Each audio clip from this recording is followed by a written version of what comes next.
Hello, everybody. Welcome back. We're live. Live. Draft time, baby. It's crazy. We're here. Draft time. Here, coming straight from the wrestling pod, literally ended, hopped in this. We're live, Mo. I think we're in store for a crazy draft, brother.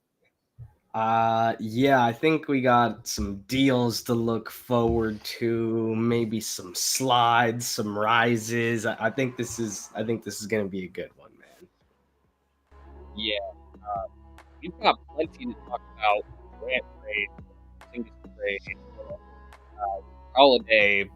We've got a lot to talk about over the course of this, but we're going to be kicking it here throughout the first round of the draft. I'll go ahead and get us posted here a little bit.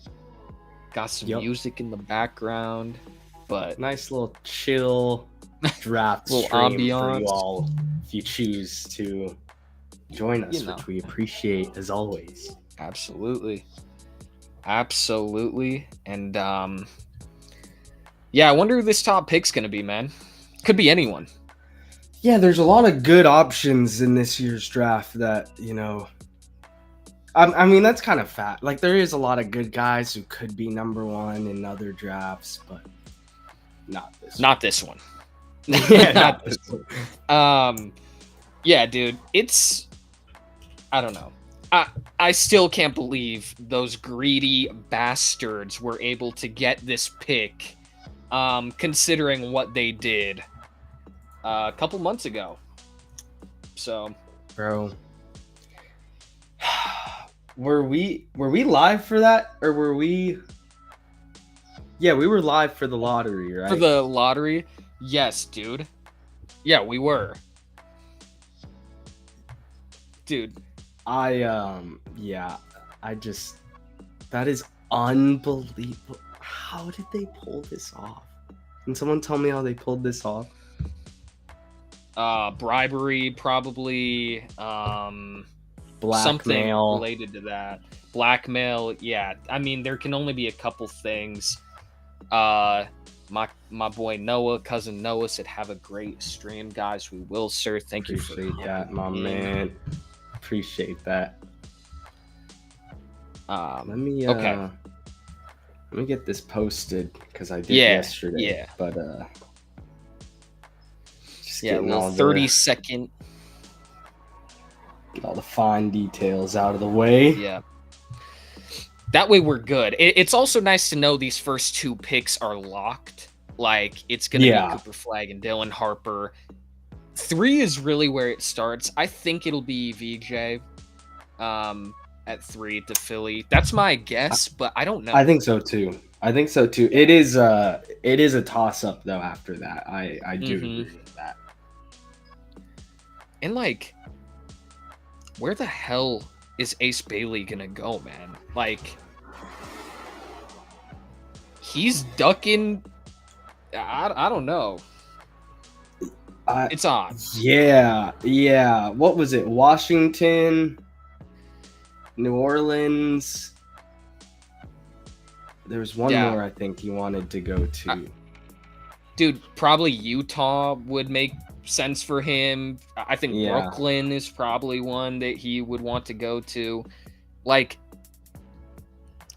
why would you not want to play for the Sixers? I don't really understand why.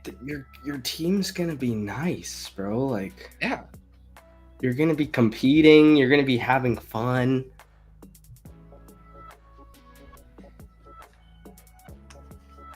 I don't really. I don't get it. I really don't get it. Like, and we're Celtics fans saying this, mind you. Yeah, I don't want that to happen. Like, affects me in a positive way. So, like, yeah, if you don't want to play there, cool. But I just don't really get it.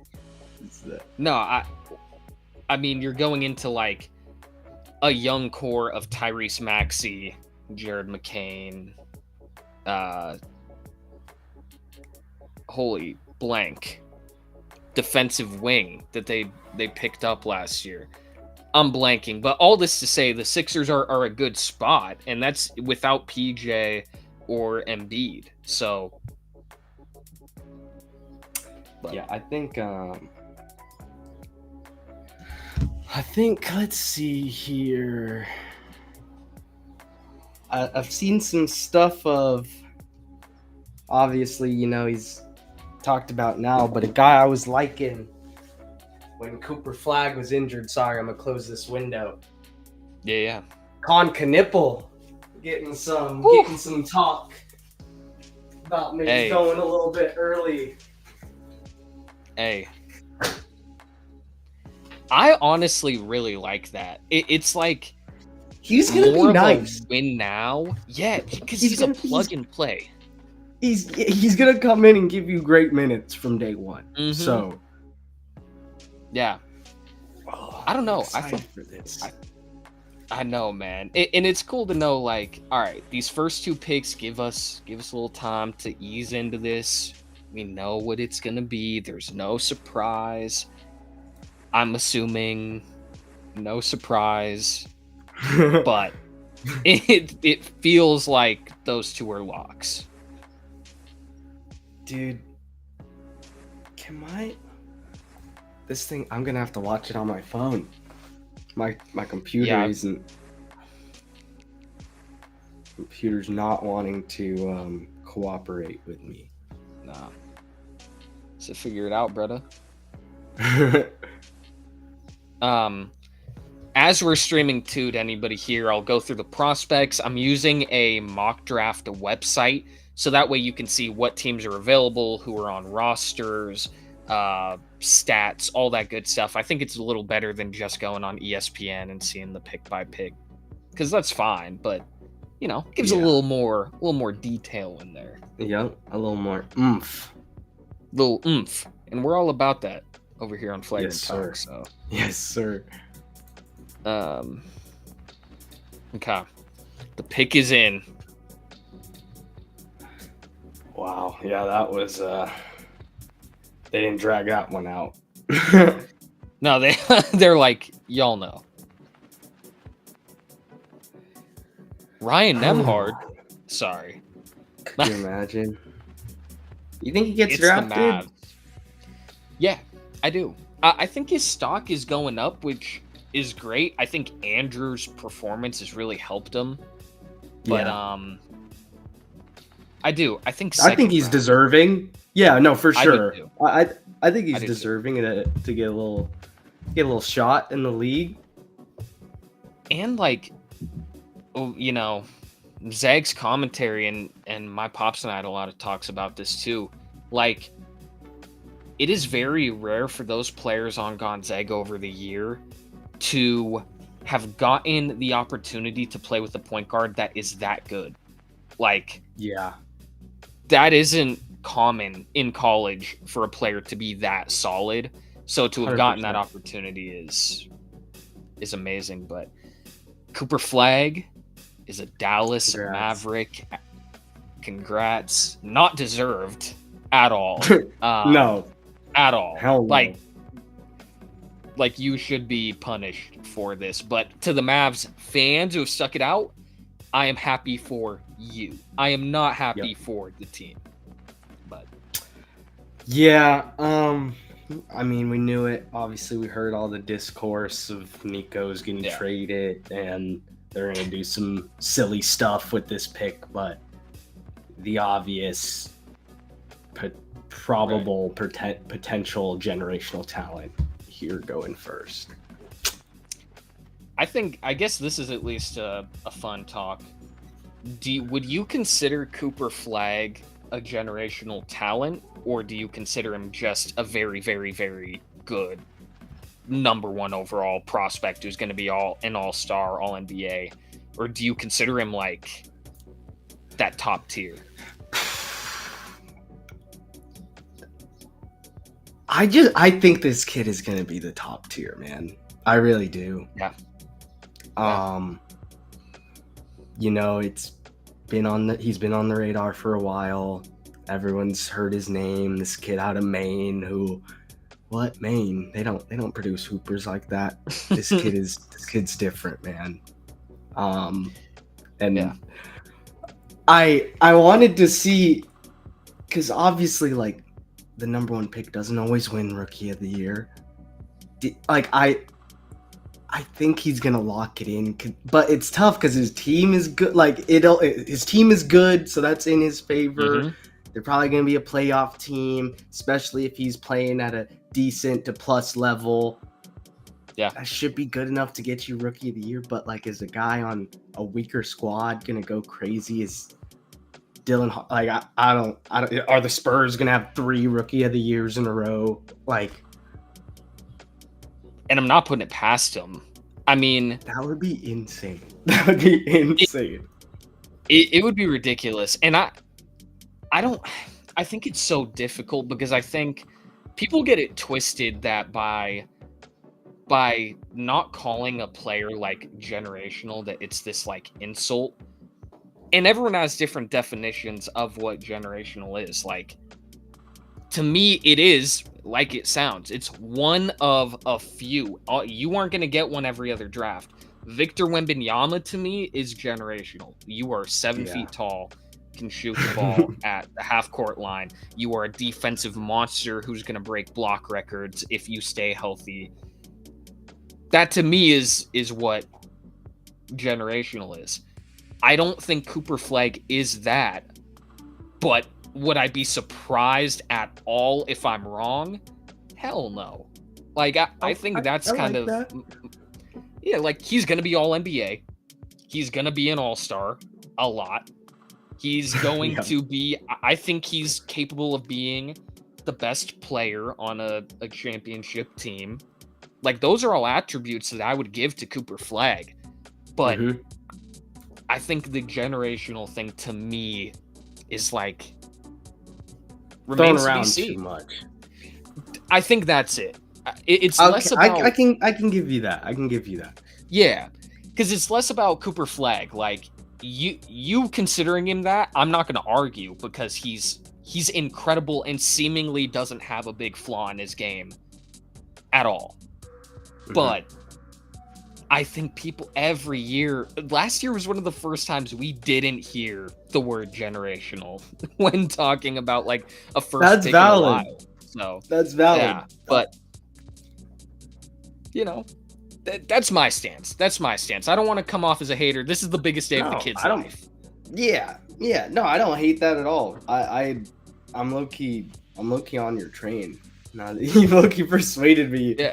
I gotta watch the term, bro. I can't just throw it. I just can't slay that. Yeah. I don't know. It's weird. I just think people, like, they throw, like, words around a lot when talking about players, and I'm like, it's okay if they're not that. And who knows? Everyone's definition is different of generational. For some people, it's, you know, all NBA and can be the best player on a team that wins a title. If that is how you define it, then yeah, I would consider Cooper Flagg that. I think that lines up. But to me, it's like you only get like 2 generational players in a decade. Is probably the way I'd line it up. If I give it to Wemby and I give it to Cooper Flagg, there's very little runway. You know, but everyone defines it differently. It's, who cares? He's going to be really good. That's all it boils down. Yes. That is, the bottom line is he's going to be. Yeah. He's up. All right, man, we're 2 for 2. 2 for 2, and now the draft begins. The breakdowns begin. Yep. But I can get this off the screen now. Cooper Flagg has been taken number 1 overall, and Dylan Harper, one of the 2 Rutgers guys that will go here in the top 10. Hopefully for Ace Bailey, he could have been 3. But I want to talk about Dylan. Obviously, he's the one who just got drafted, but right. Does Ace's these shenanigans, I guess, will that be a turnoff to teams? And will he? I mean, the talent, like, you can't ignore the talent. No. But making all these statements and saying all this when you haven't even played a game, bro. Like, I get it. You're betting on yourself, right. But it's tough. It's tough. I think it's, and we saw this again last year with Alex Sarr. Like, this does work. Telling teams, Alex Sarr said to the Hawks, "I want nothing to do with being drafted by you. You have a Kungwu, you have Clint Capella. I don't see where I can fit in, and I want to learn and play right away," which is valid. So we've seen it work. But Ace Bailey's is particularly specific, where it's like, okay, like, so you want to go to Brooklyn? You want to go to Utah? Like, I don't know. He's the biggest oddball. I will also say, and I won't put it past the Sixers to say, we don't give a blank that you don't want to play here, buddy. You're on your way to Philly and you're playing for this team, and we don't care. Suit up. Yep. Like, if any team's going to do that, it would be the Sixers. So 100%. And, I mean, best available, never hurt nobody. No, I don't know. It's weird with Ace. He's been getting picked apart on social media for his play and this whole situation. So this is the biggest oddball of the draft. I have no clue where he's gonna go. It could be 10 picks from now, and who knows? Maybe we're still sitting here waiting. It could be like who is that? A Cam Whitmore type slide. Yes. Dude, that was crazy. That one was insane. And to this point, it's kind of, worked out for the teams that didn't pick him. He's still got time. He's young. But like that slide just is one of the more recent, crazier ones that I remember. Yeah, I really like Cam Whitmore. I think without Dylan Brooks, that opportunity is going to be there for him. Yep. But I've said time and time again, I'm a proponent of you draft the best player available when in doubt. When in doubt, just take the guy you think is the best prospect. So we'll see. We'll see. If you think Ace Bailey's the best guy, maybe you say, hey, we're picking him anyways. He could suck it. Back-to-back Rutgers. That would be pretty lit for a school that's not really known as a basketball school. That'd be pretty sick. Yeah. Pharaoh here in the chat saying, cuz you see the boy.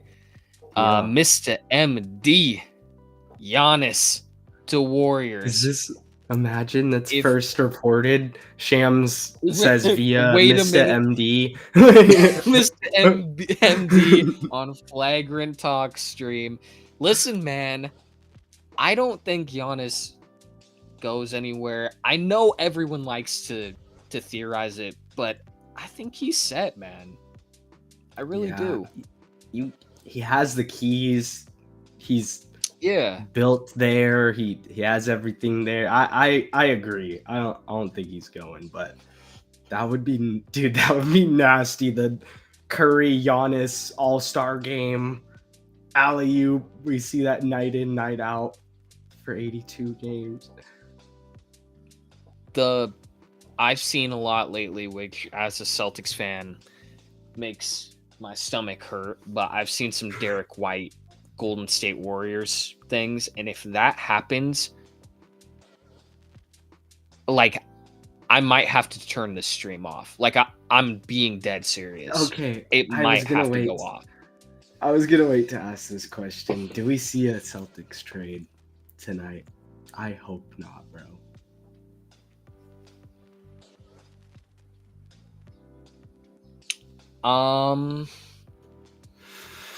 I could see them moving Sam Hauser. I think they could move like 28 and Sam Hauser in a deal to try and move into the teens. But I don't think we see like a Derek or a Brown. Dude, I just no. Knock on wood. No way. We see Drew shipped out, KP shipped out, and a Derek or like. Why? Like, I get it's the money thing and the aprons and the. But there's no way we blow it up that much, right? Like, I know it's kind of a lost year until the end, and if Tatum comes back healthy and we make it in the playoffs, you never know what can happen. But it's basically a lost year for the most part. But I just can't. Why? We can't do that, bro. We've been through. Boston has been through enough. Make it stop on a draft night. I gotta turn Shams off. I was about to say, I low-key gotta mute that. Damn him. Because okay, I wanna know how do they do that? Like, I've always wondered, like, how do they get it before they put it out? Like, why is that allowed? I mean, there's a delay on TV, so I feel like for sure that's probably part. Also, he's probably just like, I don't know. He has so many sources. Yo, yeah. Mr. MD. Wow, man. You're about to get banned, bro. Oh, we're not manifesting. Yeah, we might. Crap, yeah, bro. we might have to. You're about to get banned, bro, because if this happens. Oh wait, that might be. I think I know who this is. Well, whoever it is, you tread lightly, please. Please. Dylan Harper to the Spurs at 2. We're 3 for 3. Good calls, Good calls, I didn't see that. I mean, I thought it was an option, but I thought they were gonna go ace. Yeah. So good call. Yeah. I respect Philly saying, listen, you don't want to play here, then don't play. All right. Yeah, man. We don't want you here. Yeah. Yeah, we're not gonna beg for someone to play for the Sixers, who are a plug-and-play playoff team when healthy, in a wide-open Eastern Conference. Like, yeah, let's draft VJ. You have him now. You have McCain. I was about to say that bench guard unit, tough. Yeah, man. So we've got this here. We can take a look now. The first couple of picks. Nothing surprising through the first 3 here. As to be expected so far. Man. It all started against Gonzaga. Oh. And I won't go too far into it because we all know. But this brother, he's cold, man. He's just got that. He just has that dog that some players have. Okay, no, please don't. They showed the Joe Few dunk. Oh, sorry, I have my iPad over on the corner with the stream. Yeah, he gives me a little rust. He gives me a little rust sometimes. I get some, and this is his. I'm not saying he's him. Let me make this clear before I say this player, because I'm about to say a Hall of Famer. So let me make it very clear. He has some Dwayne Wade in his game. I see some D Wade. Yeah. And all I can say is seeing him live and seeing that dunk in person on Joe Few to the very first game of the Zags and Baylor season in VJ's first ever collegiate game is one of the craziest moments of my life, and I'm not kidding. Like, we'll ignore the scoreboard like that. Just throw that out the window. Yeah, you but lost just by the 40. moment You guys got smacked. the moment, the fact he was still in the game, low key. Yeah. But Yeah. he made the most of those minutes. Like he added to the real in those minutes. So Miss MD sending his departure. Mike Dunleavy is my name. Yep. And I'd like to say have a good night. Warriors GM Mike Dunleavy tuning in, fellow fan of the pod. Shout out Mike. Shout out Mike. Let us know if you get a scoop of some sort that you'd like to break live over here. Oh no.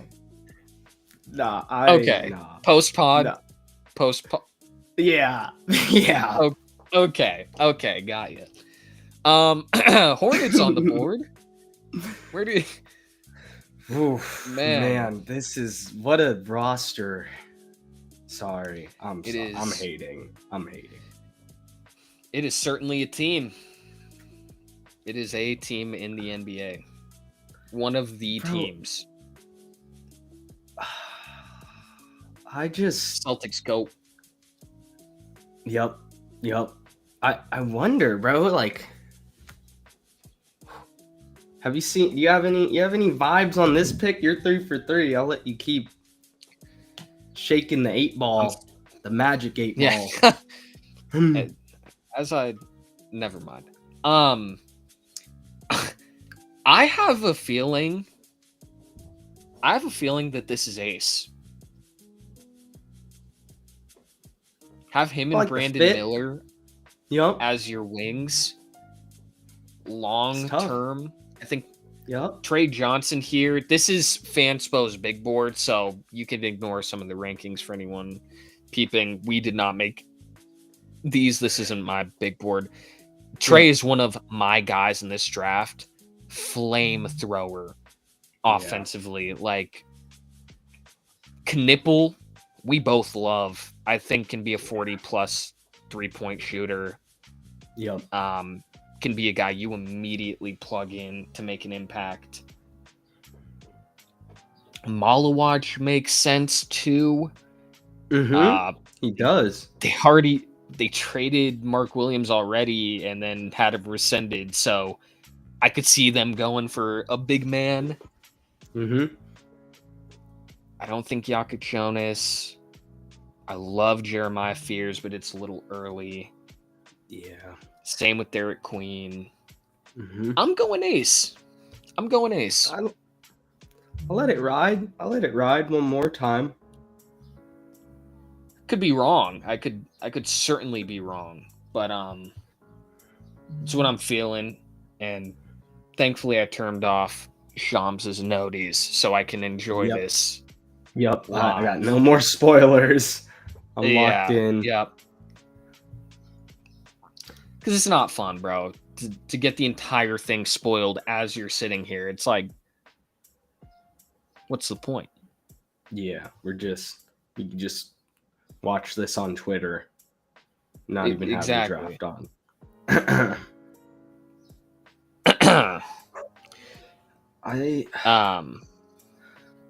We talked about during the lottery how there's not as much there's still a lot of international guys. I didn't realize. I was doing my research just on. There's none at the top as we've seen in the last few years. A lot of collegiate guys, but in the later end of the first, second round, there's gonna be a lot of overseas guys coming through. So yeah, I got some notes here on a couple of them if they get drafted here tonight. Yeah, man. I'm very interested. I think like every draft, everyone always has like their guys that they love. And Silver's about to make the pick. We'll put a timeout in this. Okay. We'll put a timeout. Team what do we got? Needs.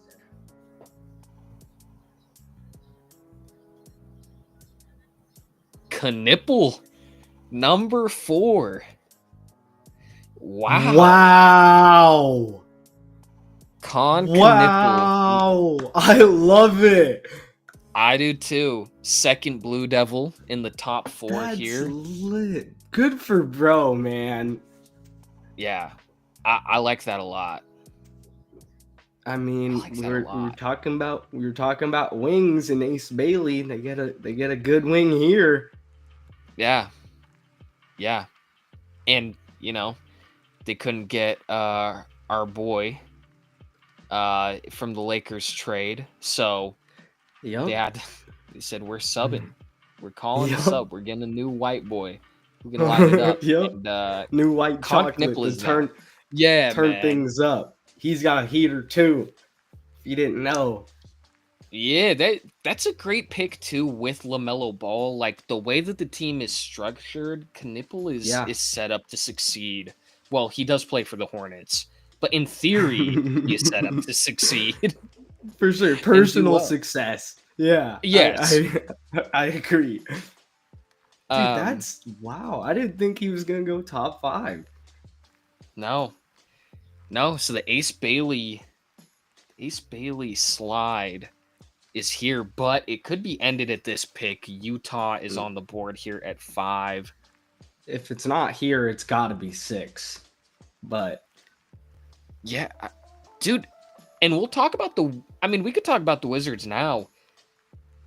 I'm kind of liking what they're building. we were texting about the CJ trade. It gives them a vet. It gives them some, what's the word I use? Some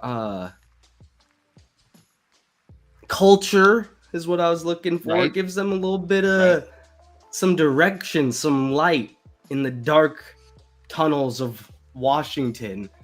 It's giving them something to cheer for maybe here. And you know, they got the youth too. We always quick to move on from guys, even though they were top picks just 2-3 years ago. Like these kids are still young. They're building. In terms of vets now, they have McCollum. I would consider Corey Kispert a vet at this point, but you have Chris Middleton, Kelly Olynyk, Marcus Smart, Malcolm Brogdon. That's some really good veteran leadership there. Speaking of the draft, like ex-Celtics, Bilal Coulibaly was my guy when we streamed this a couple years ago, and I've loved what I've seen from him. Bub Carrington looked really good. Alex Sarr had some really solid production. Keyshawn George, I think, is very solid. Like, they've got some good stuff. They took a flyer on AJ Johnson because of the Bucks making that trade. So I don't know. I'm not saying they can make it out of the East, obviously, but I think they could avoid the play-in next year. Yeah. I mean, they got better chances out East than West, so yeah. Dude, it's almost unfair how different the East and West are. Like the East is wide open. Yeah, it's a mosh pit out West. Of just, we saw it in the schedule, in the rankings last year, teams like 3 through 10 being separated by 4 games. Like it was tight out West. Yeah, and I saw Bill Simmons was getting some flack for it because he's a Celtics fan like us. Excuse me as I open this window. But of saying like it's not over for the Celtics next year. Like they can't win a title, but with how open the East is, like they could end up 5th. Yeah. Like, and I do agree with him. I'd prefer an off year, but we'll see. We'll see, man. We will see. I feel for the Jazz. We talked about it during the lottery. This is just sick work. How much more pain, suffering does this team have to go through trading away some of their brightest stars? Laurie's been lit. Sexton's been lit. Yeah. They just can't. It's crazy. Like, these guys are so talented. It just goes to show the levels there are, even at the professional level. Like, all these guys are hoopers, man. But it takes a team. It takes a full franchise to put a winning product out. It's the beauty of sports. And they're missing, like, they're a number one. Like, yeah. And it's not a free agent hotbed where they can pick someone up. So it relies on either drafting that guy or taking a big swing in a trade that the player might end up saying, I'm leaving anyways. So it's difficult, and I'm not 100% certain on what to do, which is why I think an Ace Bailey thing makes sense here. Of, like, the best thing we can do is draft a guy and hope he wants to stick around and can turn into a star. Yep. But it's tough, man. Hey, but small markets on the rise. 2 in the finals. Anything is possible, man. The Thunder they are the standard for these lower market teams. Yeah. Same with the Pacers, cooking, just figuring it out, drafting right, bringing in who they need, getting the vets, production out of them. Yeah. The slide has ended. The slide has ended. Ace Bailey is now a member of the Utah Jazz. I love this. Ace loves this because this was one of the few teams he gave the green light to say, like, I would play for you. And that list was small. Very small. Yeah. So I'm, again, for Utah's sake, I'm hoping this works out. I think I agree. I think it will. I think it will. I'm not saying they're making the playoffs. I think it's the start of turning the page and getting in the right direction. You got to start somewhere, and this has to be the year. I'm not saying like off season, but the point where you do consider, like, okay, we need to trade Sexton. We need to gut this thing. Hell, I think the problem with Lauri Markkanen is, like, what is his market? Like, is there even anything worth trading, or is it one of those, like, hey, he's better off sticking around here. He's a good player. They're in the weirdest spot, I think, of any team in the league. Like, I have no clue how they get out of this mess. Oh my gosh, that reverse was nasty. Oh my. And his frame and amen. Amen. He's not great, and I think defensively there's some stuff he's gotta work on, as most of these kids do. All of them do. But he needs to work on that. I think he needs to work on being more efficient offensively. But all the intangibles are there. 6'10", 200 pounds, 19 years old, a bucket. This could be one of those guys. I think Paul George is... We're seeing so many players that want to model after him. And I think Ace Bailey is one of those. 100%. Yeah, gotta work, get those fine-tune things in there. Yeah. And he could be a good player in this league for a decade plus. Absolutely. We're now on to the Wizards. Here are your top 5 picks. Flag, Harper, VJ, Knipple, and Ace Bailey are your top 5. Any thoughts, Mo? You feeling good about this? 2 Blue Devils, 2 Knights here in the top 5. That's pretty solid. I love your call on VJ. Gonna fit in well with the 76ers. I think so far I have no critiques. I'm liking what I'm seeing from these selections. My guy Chris, my other co-host, having an inception moment here. With Stay True Wrestling, hopped off that pod, so you can go see that on his channel whenever that'll be available. And yeah, the Wizards are interesting. I want Malawach here. May as well draft another Duke. And fits perfect. I mean,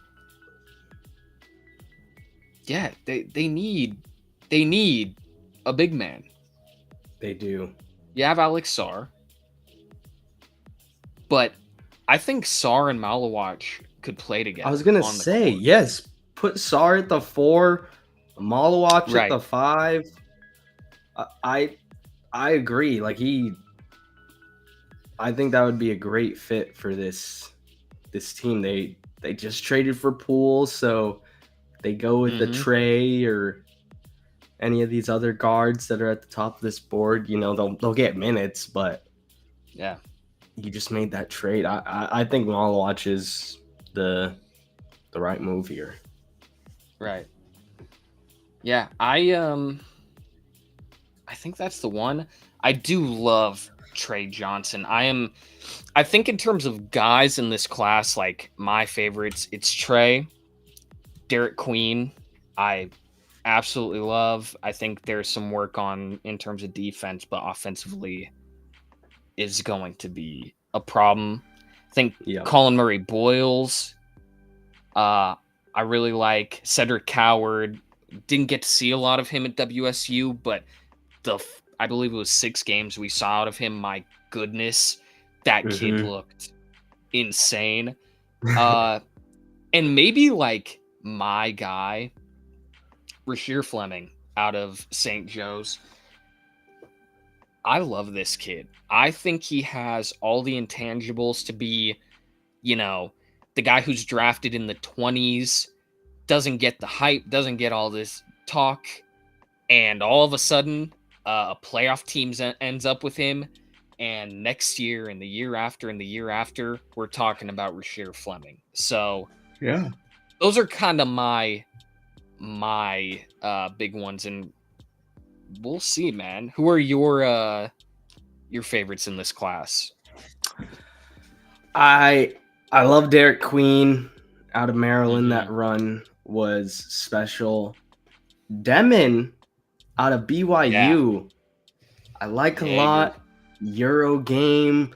He's going to be a good guard in this league, I think, for a while. Obviously, he cooked my college, but Neat Clifford is another one of those guys who's going to be a good role player off the bench, give you buckets, give you great defense because of the build. So who else do I have on this list? I'm just going with the Montverde boys. Liam McNeely, UConn. It's going to be a good one. Ace Newell out of Georgia. Big man's going to be solid. It's crazy that Montverde high school team, they're going to have 4 guys here going in the first round.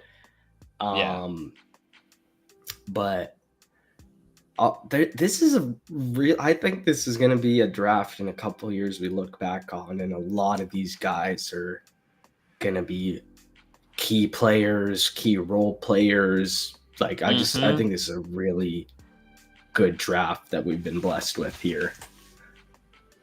I do too. And Trey Johnson is the pick Wow. for the Wizards.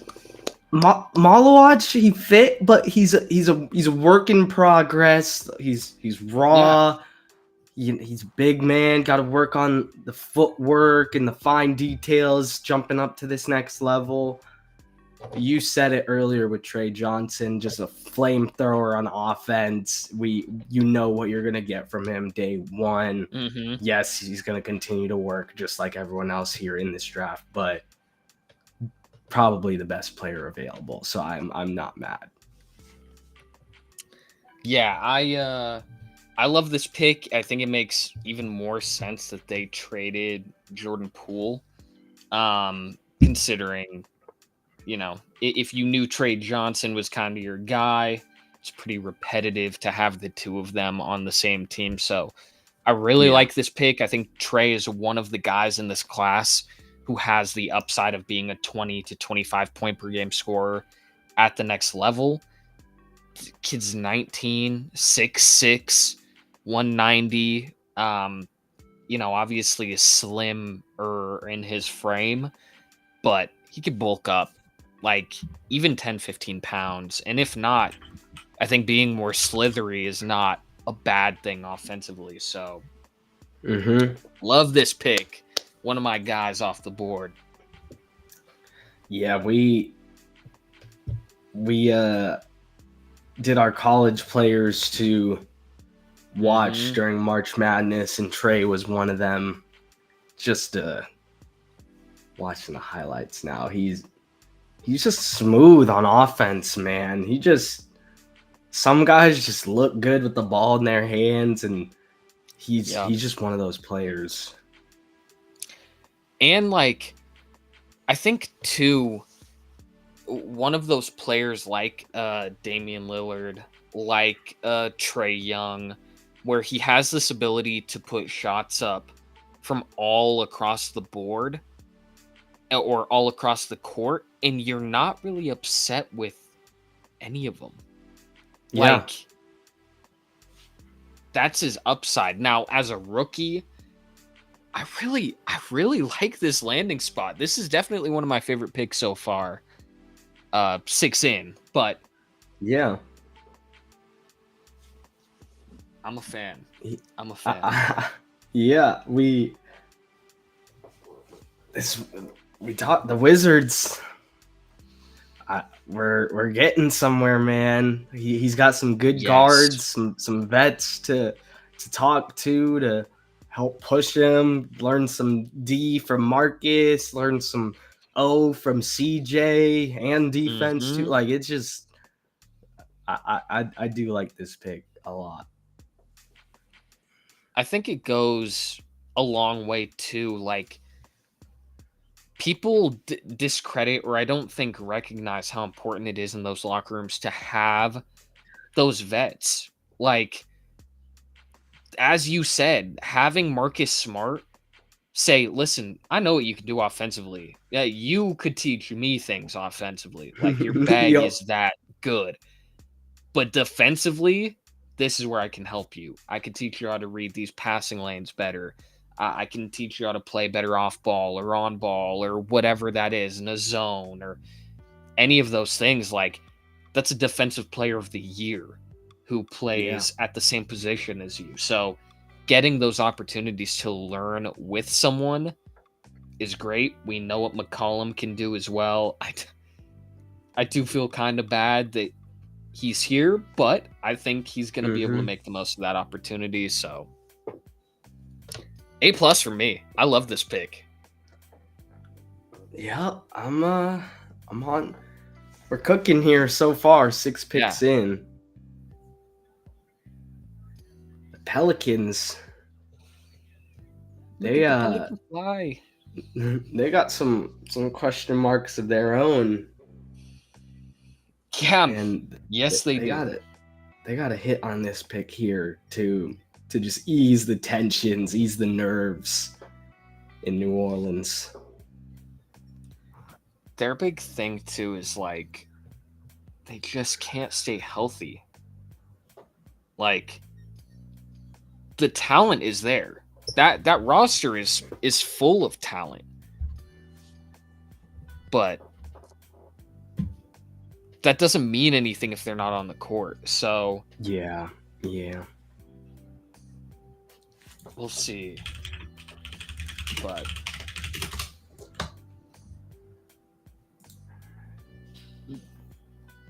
man, I wonder what a team would trade for Herb Jones. Yeah. My guess is Derek White level. Yeah. I would agree.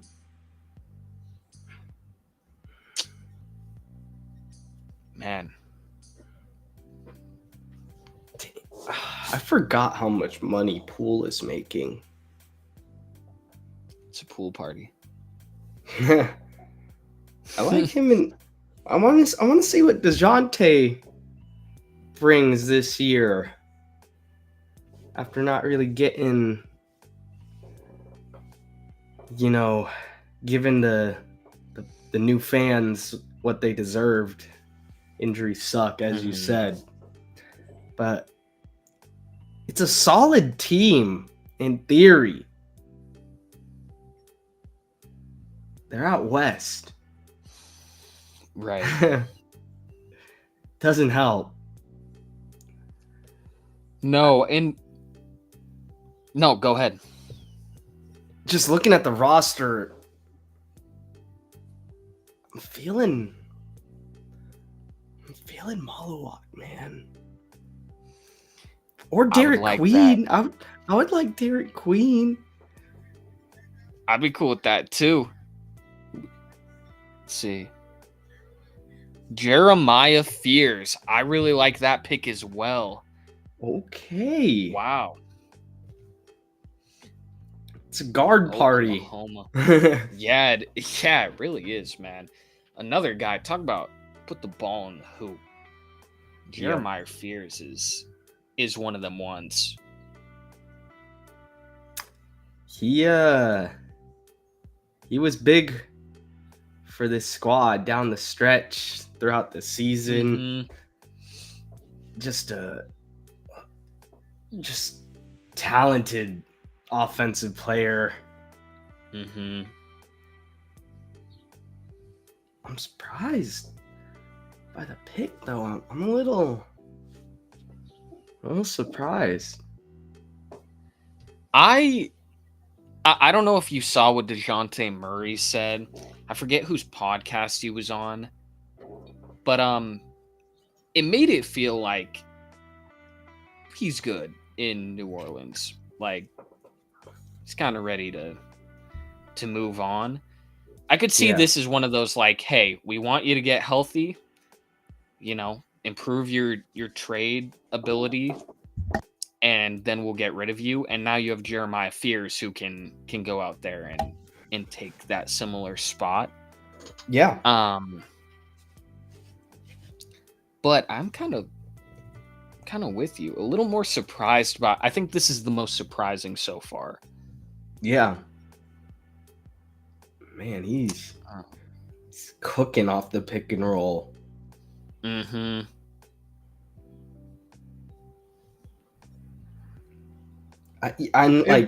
not mad. I'm just a little, I'm just a little shocked. Like looking at their depth chart is ridiculous. But, yeah. Like DeJounte Murray, Jordan Poole, Trey Murphy, Zion, Yves Missy, Jose Alvarado, Jordan Hawkins, Bruce Brown, Herb Jones, Jeremiah Fears now. Like, those are 10 real names. All 10 of those players are real and solid basketball players. Yeah. So, and I guess with how good Missy played as a rookie, I understand them not drafting center, but I felt like it made sense. Yeah, he did have a good under the radar rookie season. But Wow, He man. played 73 games, so that alone makes you valuable on that team. Yeah. 55% from the field, 8 boards, 1.3 blocks, 1.4 assists, 9.1 points. Like, yeah, it's a solid center. I don't blame them, but I do think even the Derek Queen would have been good. But hey, man, we ain't in the room. I guess they must know. They must have been feeling something. They know something. They saw something they liked. But Brooklyn with 5 first-round picks, dude, this is basically the NBA Brooklyn record. Invitational. Yeah, in Brooklyn. 5 in Brooklyn. They own 1/6 of the first round. Every 6 picks, we're gonna hear a Brooklyn pick. Like, that is, yeah. I don't know what they do. A guard, a forward, a big. I didn't click draft on Jeremiah here. I didn't click it again, even though I tried.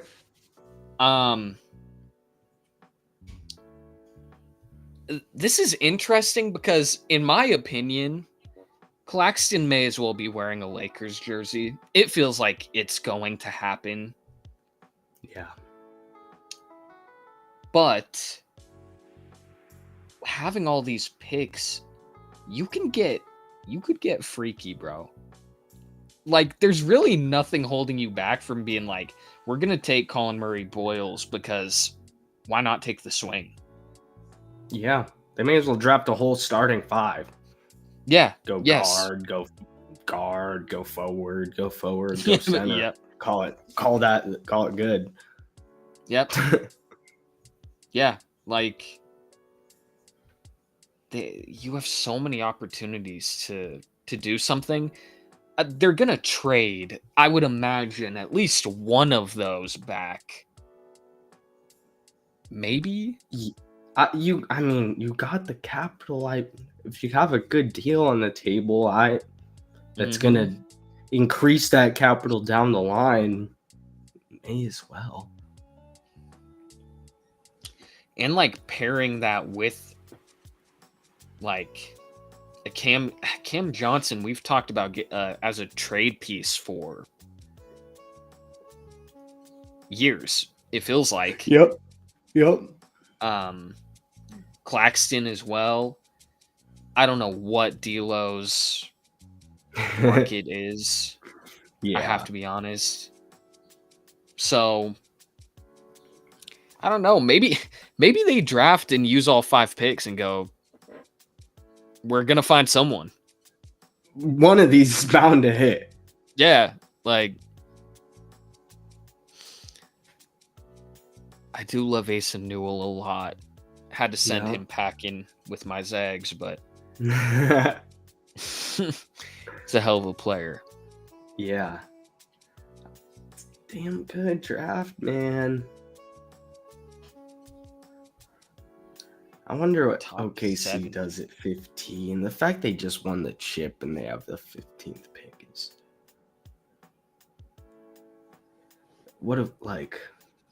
how?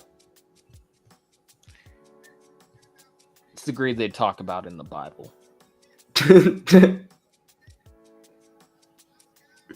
Jaeger Demon. Here's like I said, maybe you go off a little bit. You draft a guy a couple picks early. Yeah, they want Luka. They want Luka light. They want. Yeah. Okay. That photo is tough. That photo is hard. Jaeger Demon, number 8 to the Brooklyn Nets. I mean, I'm not mad at this at all. He has all of the intangibles and physical stats to be solid. I'm a Zags guy, as has been said, but I was a big time BYU fan this year. I loved their play because it's very similar to the Celtics.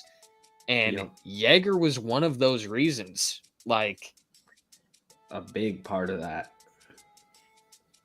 That boy can Facilitator. play. Yeah. Makes the right play. Good D. Doesn't need, he can put up 20, but doesn't need to. He's just a great ball player, bro. He's just always making the right decision. I love it. Hezzy, step back.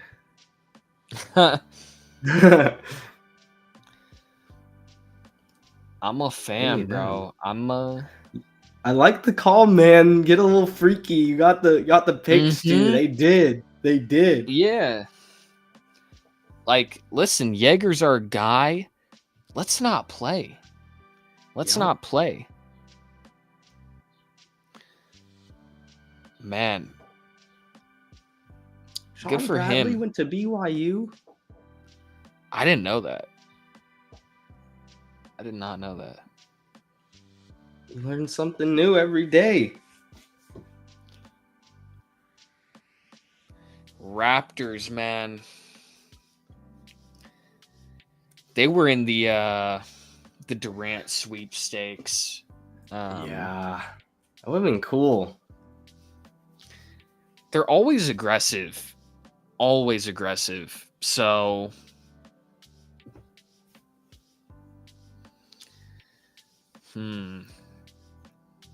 just looking at what they got, bro, I'm liking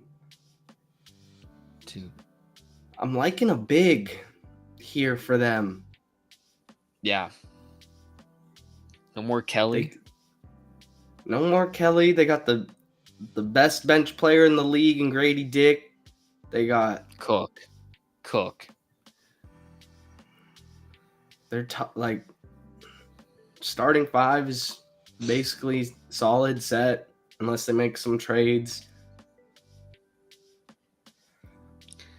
They're a weird team too because we didn't even get to see the Brandon Ingram, RJ Barrett, Scotty Barnes lineup. So like, we don't really know what this team is. Yeah. I have to say too, what pissed me off like a minute ago, there was a fan they cut to wearing a Brooklyn Nets jersey in the stands who had his hands up and said, "Who is that? Who the hell is that? Who is that?" about Jaeger Demon. Bro, like, you're at the draft? Loser. You're a loser. You are the one at the draft right now? I'm not saying you got to be some like draft nerd. Like, obviously we like college basketball and stuff more than the average basketball person, but what do you mean? You gotta know like the basics at least. At least like be familiar. You're not familiar with like the top 15 prospects. Like Jaeger Demon is in that. They didn't draft some dude who was supposed to be in like the second round, and it's like, whoa. Yeah, like way off the board. Yeah. Like, yeah, it's like a couple picks early, but yeah. But that's fine. I just sickening, man. I hate people. Like, it's one of the things too of like, who is that? Who is that? It's your fault for not knowing, not Jaeger's fault. He's the 8th overall pick. He's a hooper. Yeah. Yeah. You'll get to know him real soon in Brooklyn. You'll see him at the local corner store getting a chopped cheese, and you're going to be asking for a photo. Yep. So cook, Mo. You are absolutely cooking. We got our boy Brian in the chat. Now this is what I needed to watch the draft. Boy, oh man, I made this way small. Wait. Terrible timing. Terrible timing. Oh, here we go. Here we go. Yep. Okay. There we go. Now we're back. We're back. We're set. But, We're set. Our boy Jaeger. I'm so excited to see where Derek Queen ends up. I know. I thought he was gonna get top 10, a top 10 nod, bro. We're running out of time. The Raptors could, but I don't think this is the spot. Like, I think Malawach makes more sense if they're gonna go big. Agreed. And who's key free agent is Chris Boucher. Key. Projected cap space, none. What? Basically, they're cooked. Wait, how? Brandon, RJ, and Scotty are eating all that? Yeah. Yeah, because they have Jakob too. Who's eating? Couple mil? Yeah. Damn. Yeah, those 3 wings are expensive. Yeah. Brian said D3 legend, Cedric Coward. What we think. One of my guys, bro. I was talking about it earlier, but I'm very excited to see where he ends up because I think he has all the traits of a solid NBA player for years to come. Like, I think if he ends up in the right spot, the sky's the limit.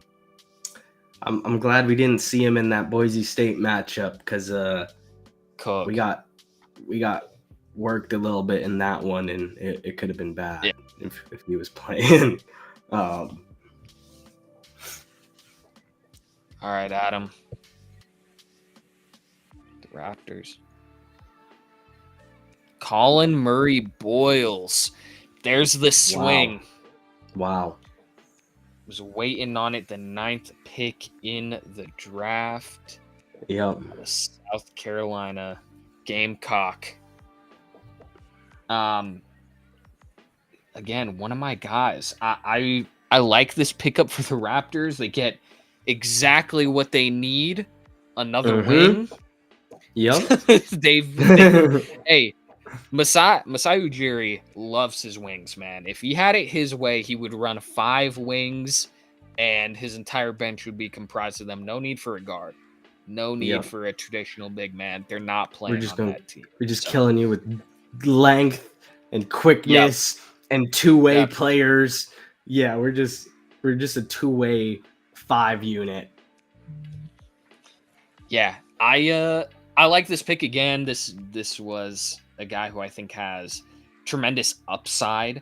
And if you are the Raptors, who are a team where you're not looking to win a title next year, you know that you've got pieces, and a couple of those pieces at least are going to be moved. Take a swing on Colin. Hope that he's someone you can pair up with Scotty Barnes to be the future wings of this team, and you go from there. So I'm surprised Malawach is sliding. We're at pick 10 here. The Rockets are on the board. A little surprised, but I do like this pick for the Raptors. Great pick. Damn near double threat. Just a beast down low. Can stretch it a little bit if needed. Can guard 1 through 4, even though he's big. Like he's the D is really gonna shine bright. Pause in this one, but hey, you're right. I mean, it will. You were correct. You were correct. And too, like, he's coming off of a year where he played in the SEC, and not only the SEC, but like the greatest SEC basketball-wise of all time. So you've been very battle-tested in your tape, which I think as a scout makes your life a lot easier. Of like, hey, you're going up against other pro prospects. You're going up against Hall of Fame head coaches. I know what I'm getting when I'm seeing you play Florida. I know what I'm Yep. getting when I'm seeing you play Juniah Broom and Auburn. So, like this pick for the Gamecocks. We haven't talked about it yet, but what are your thoughts on the Durant trade and how all of this has gone down? This is not the Rockets pick, excuse me. This is the this is the Phoenix Suns pick. Excuse me. Yes. Surprised that Jalen Green was the headliner heading back to Phoenix. I like the Rockets taking a shot, bringing KD back to Texas, where he, started to put himself on the map down there for the Longhorns. But if I'm Phoenix, what are we doing next? Because we can't be done with our moves. We have to do something else. Mm-hmm. We were talking about it. Book, Beal, and Green will be an interesting trio to roll out. That is one of the trios in the NBA. When this trade first happened, I was like, okay, well, where is Jalen Green going to get rerouted? I don't think he's getting rerouted now. I think he's staying in Phoenix at least for a little bit. Yeah. I don't know, man.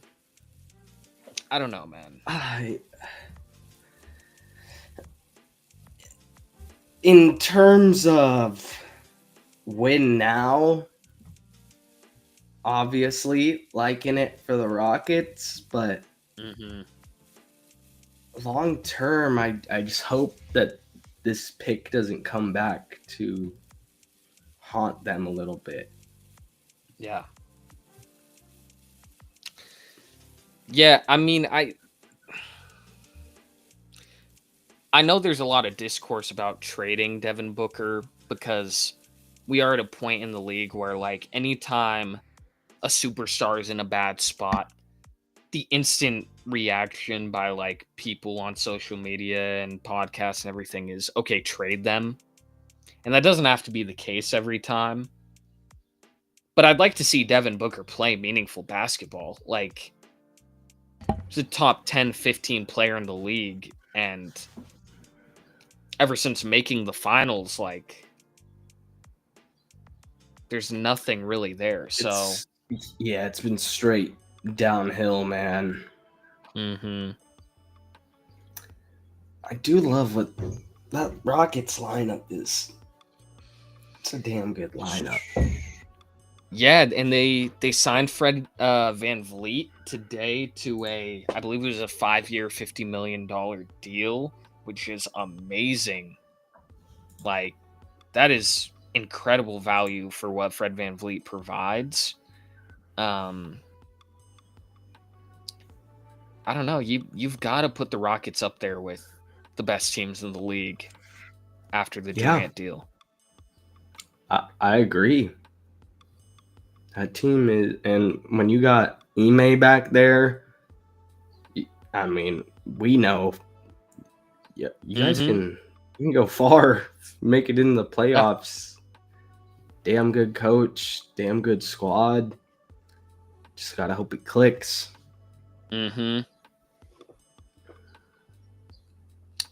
Yeah, we're at the 10th pick. Also, something I just gotta put out there. The hatred I have for this being a 2-night thing cannot be overstated. It is so incredibly dumb. So dumb. This isn't the NFL draft, respectfully, where each pick takes 10 minutes and yeah. But Um,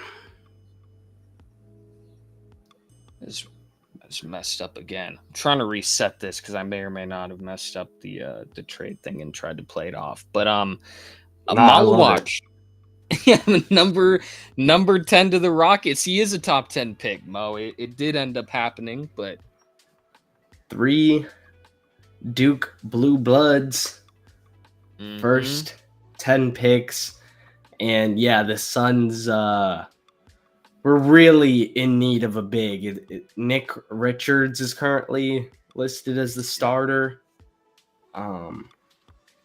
So no hate to Nick, but Malawach will get some good run here in Phoenix. Another big man coming to the Suns. Yes. Yeah, I think this is one of those picks too that's just incredibly sturdy. Like, you know exactly what he provides. He's a rim protector. He's a great rebounder, solid defender. I think can evolve into a solid lob threat. He's very offensively efficient on the interior. So it's a safe pick. You know exactly what it's going to do. And there's no problem with that. Like, sometimes you got to just take the guy where you trust that you have all of the solid intangibles we're looking for. We don't need to take a grand slam swing every time. Yeah. And again, he's crying on stage, man. We obviously had some good players around him at Duke. That's going to continue here in Phoenix.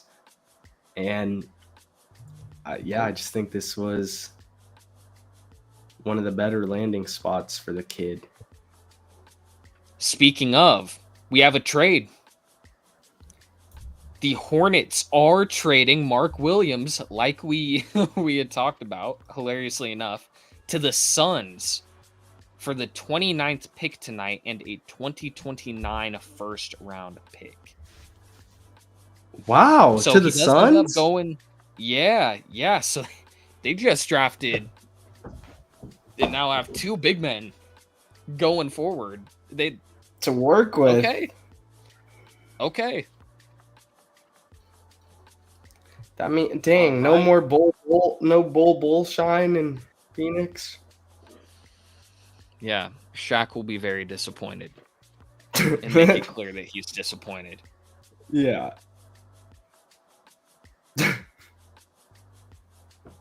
I think that is like the dumbest conversation I've ever heard in my life, is that the Bull Wemby thing. Like, what are we talking about? It's seriously a joke. Like, we're trying to be funny, and it's not. Yeah, I'm not laughing because he's dead ass. I'm hitting the CP3. The fact he played with Steve Kerr after that makes that even funnier. It's insane. But Malawach here, I don't believe we'll see, obviously, with trade stuff what happens, but it looks like he's going to Phoenix. That is still staying, but they're going to get Mark Williams out of it. I think this is the Suns' way of saying, hey, we still want to be competitive. Like, trading away Durant doesn't mean we're going to lay on our backs and give up. Yeah. So. Well, you can't, like you said, you can't waste the talent of Booker by just putting out nothing. Like, you got to try and do something, although it probably isn't going to lead to anything. You have to do something. You can't just sit back, as you said. You have to at least be able to tell Booker, like, we are trying, and like give him proof instead of like, yeah, we're trying, and then not make a trade and just waste away years. Like, hey, we're trading for Mark. We're getting you another lob threat. we're drafting Malawach, who can contribute and who has some upside to be a double-double guy, I think, for a long time. So I get it. But Portland on the board here at 11. Blazers are a very interesting team as well. Yep. Really deep. Clearly are going for more of like a win now approach with the Holiday trade. They got damn good defense over there now. It was already solid. Him, Klingon, Kamara, Daibull. Yeah, like they've got some good defensive pieces. They could use some more of an offensive jolt. So we'll see. Breaking news. I don't know if this is breaking, but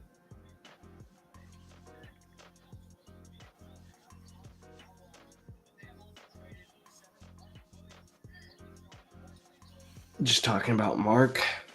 Mm-hmm.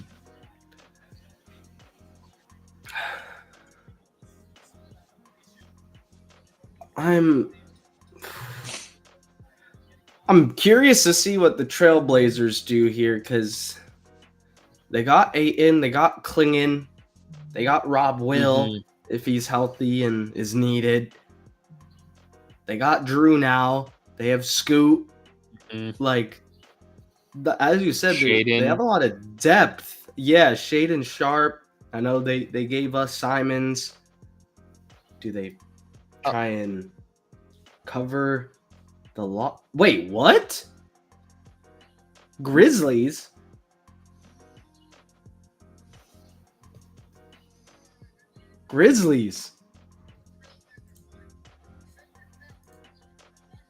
Cedric. Holy. Oh my goodness. Cedric Coward.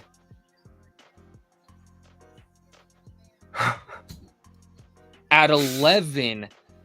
Again, one of my guys. I thought this would be a late teens, early 20s pick. I did not think he would be 11. Congrats to him. Wow. And Memphis.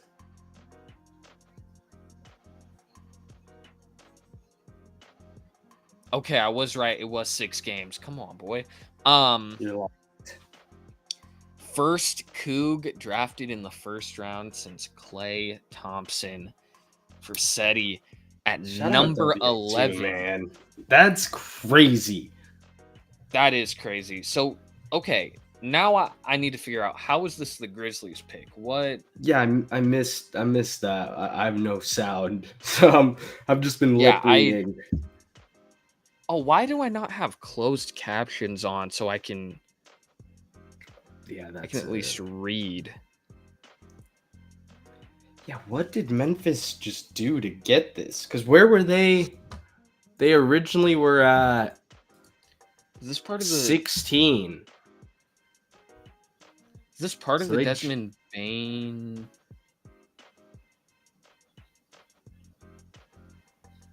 Okay.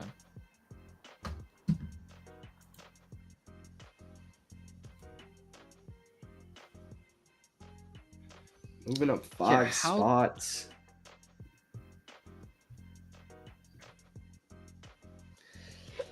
Okay, well, we could trade this to Memphis at least on here.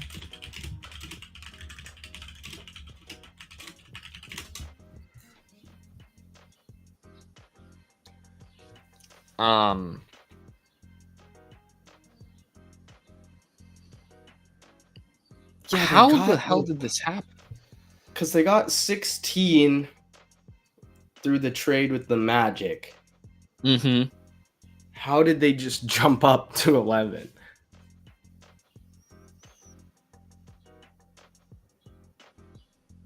Okay. Oh, people are...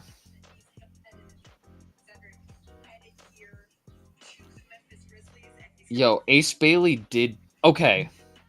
Here we go. The Grizzlies are sending 16, a 2028 first-round pick via Orlando, and 2 second-round picks to Portland. So here's my thing. Obviously, these GMs know more than us, right? But you had to draft him at 11? Yeah, did they have to jump up that far? He wasn't going to be there at 16? Maybe Chicago was trying to pull the trigger on that. Because I don't.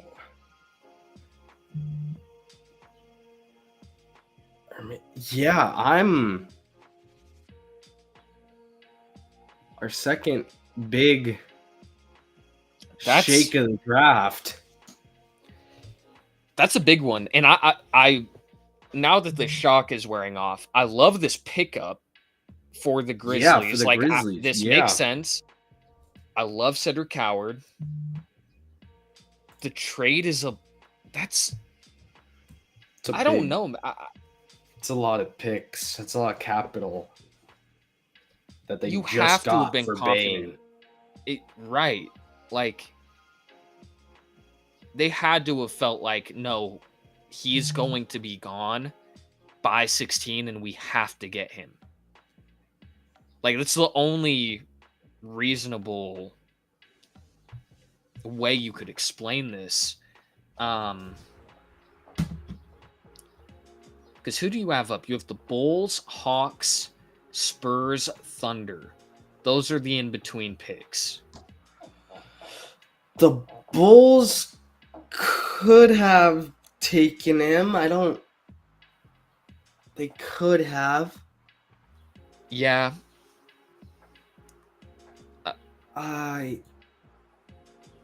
Hawks is like, I mean, they have Dyson and Trey. I could have seen the Hawks taking him.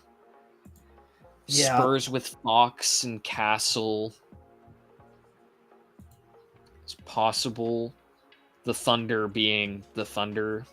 I don't know. They like West Coast players. And yeah, he would have been all NBA rookie first team. Yeah. Freaking, yeah. See, this is the problems with turning Shams' noties off. Is like, I can't see the trade stuff. Wow. Okay, and yeah, so Shams also reported that Malawach is staying with the Suns. So they addressed their biggest need of last year, obviously health, but size was a massive problem. They traded Nurkic away and got Nick Richards and hoped that could help, and it was fine. But they said, we are going to address that problem here and now. Crazy stuff. This done. Mike Dunleavy is back. Popping back in. How y'all liking this so far? Well, you came in at the right time because, damn, we got the biggest shakeup of the draft so far with Seti. Yeah, he's I'm not mad at the pickup for the Grizzlies. It's just you jump up 5 spots, you give up picks down the line. As you said, they had to have known he wasn't going to be there at 16. Right. And I mean, they had to have felt pretty damn confident because, like, if not, bro, this is a lot to give up, man. Like, as someone that really likes Cedric Howard, damn, that is not a cheap move up for this team. 22 years old, a little bit more experience, a little older. You know, could be all the different players, like come in and be like Jaime for the Heat. And just be NBA ready and be in the running for Rookie of the Year and have a great first season. Like, I understand. It's just how we got to it, you know. Mm-hmm.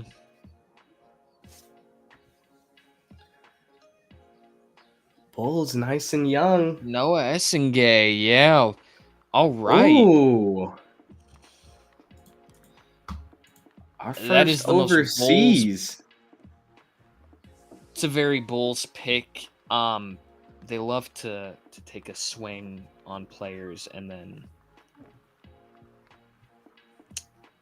They do yeah, this isn't a here. knock on Noah, but I think more so the Bulls as a team, where it's like we're just gonna keep beating our head to the same thing. But second, he was almost born in 2007. I know he's Dude. 18 years old. 6'10", 18. I mean, yeah, as you said, very Bulls-like. Can't be mad. Second youngest in NBA draft, 3 days older than Cooper Flag. I mean, in terms of like top 15 prospects, I'll be totally honest. This is the one I know the least about. I've just seen the least tape on him. Mm-hmm. But this is Playing the out most in Bulls thing Germany. they could have done. Yeah. Yeah. He's got great length. Can guard 1 through 4. Yeah, he's just got a good NBA frame at 18 years old. I see it. But first Euro player off the board. Raw prospect is correct, and the Bulls are one of those teams. They just blow my mind with what they do year in and year out. Oh, Shams is here.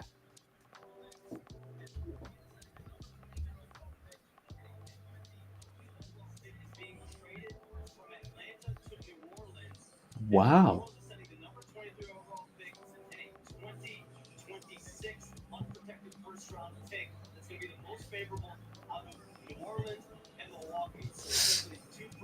Okay, so this 13th pick is to New Orleans.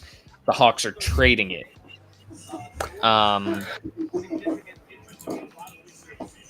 Okay. Let's see if I can find Shams' tweet so I can see what they gave up here.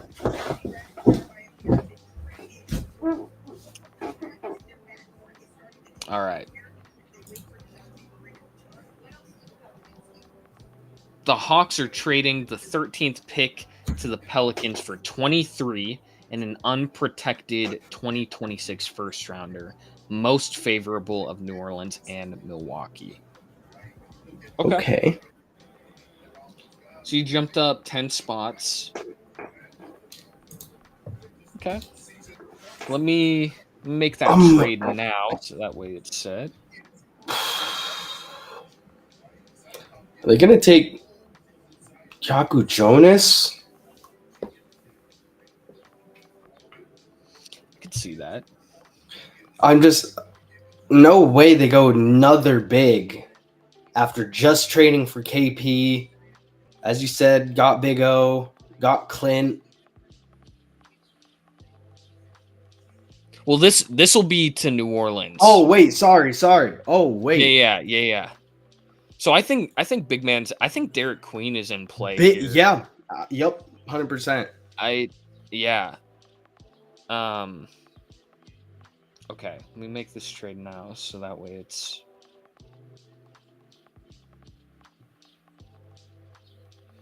Boom, trade. Live trades, people.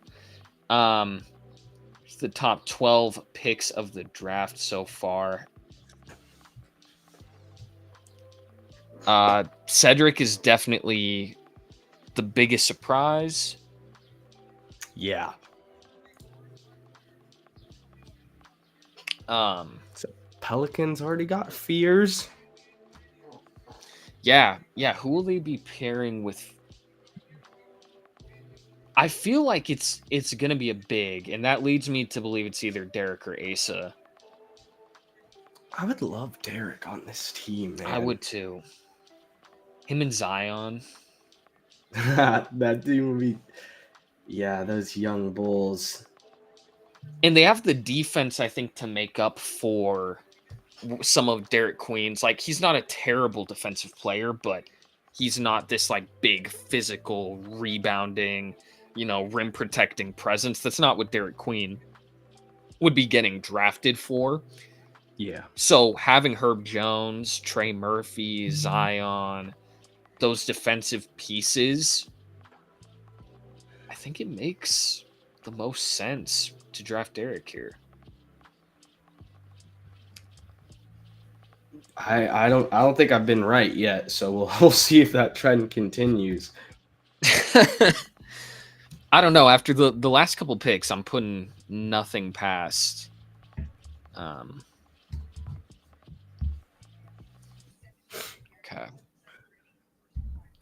Give me some different music here. Let's do some ambient music. Yeah, we're almost out of the lottery here. Getting closer and closer to our Celtics picking, which always gives me a great bit of anxiety. I'm just, where did that guy go that we drafted a couple years ago, and he was a couple years away from coming to the league because he was overseas? Oh, what was his name? He was a guard, right? He's like a guard. Yeah. Damn. Is he like still with the team? Yeah. Did we just lose that pick? What? Derek Queen. There it is.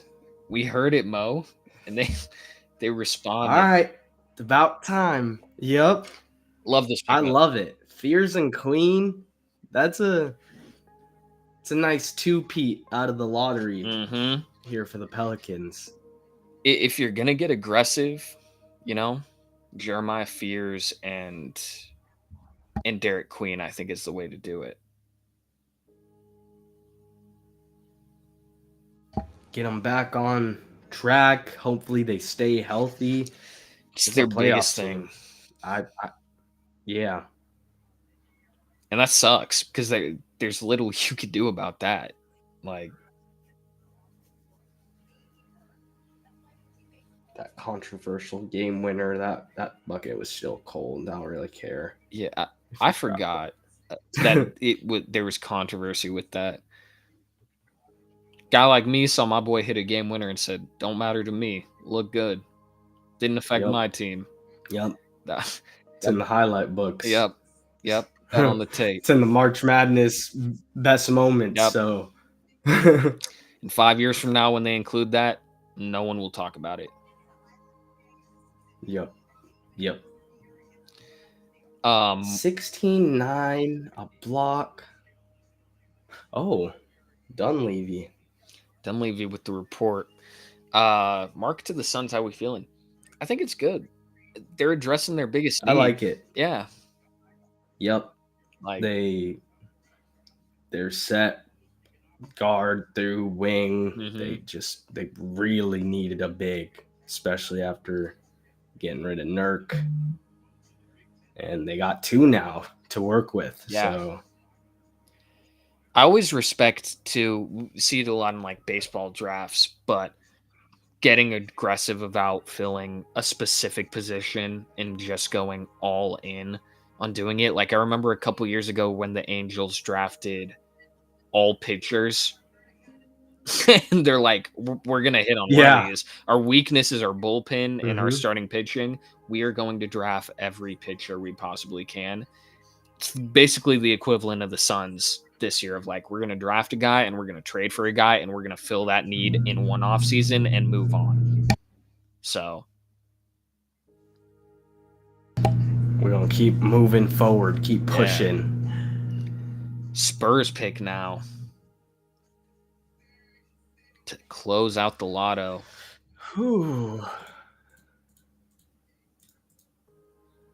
Couple teams with Couple lotto pickups here. Mm-hmm. No sunshine. So tough. I wonder.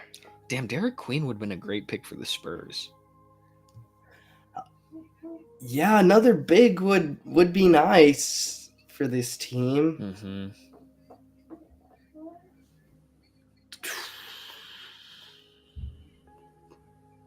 Yeah, I do love Carter Bryant. I would be happy with that Yep. pick. Get this off the screen now. Jakob Jonas is, I don't know if sliding is the word, because 8 is a little high on here for me. Yeah. So I think this is more his territory anyways. Maybe a couple picks slide, but nothing worth noting. I love Jace. I think he's a little high on here. His stock has kind of dropped a little bit. Yeah.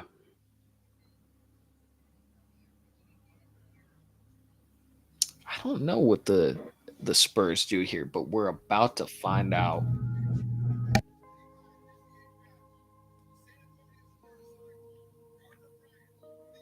Called it. Come on, man. Carter Bryant. Locked in, bro. Locked in. I don't need You're shooting at a high clip tonight. Yeah, I'm Nah. no shams needed. We got it all right here. The fit is he's got the chest out. Yes, he does. That's a bold. He's a little sweaty too. He's a little greased up. Yeah. Had a wrestling match. He's oiled up, ready to go. Like, bro. It's bold, man. But listen, hey, if you got the body for it, you're like, bro, I'm an NBA athlete. I'm not wearing a shirt. I respect it, but nah. Carter Bryant, the final pick of the lottery here, as a wing to the Spurs, a raw prospect, was on a really good Arizona team this year. I think this is a solid pickup for them as they move to get younger.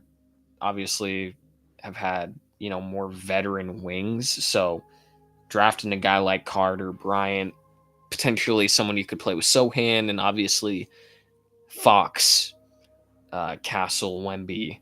I think it's a good young player to add to that nucleus. I was gonna say good pairing there at the 4 spot for whoever he's on the court with.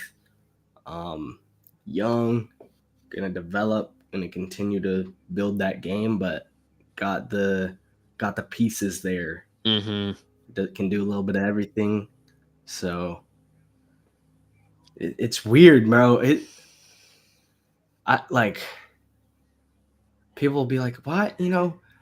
This guy put up 20 and 10 in college. Like, why is he not going high in the first round, man? It's not like that, bro. If you don't have the NBA body, if you don't have the prototype they're looking for, unfortunately, you're going round 2, or you're an undrafted signee for Summer League and you got to will your way on. Like, it's just, it's interesting how it works.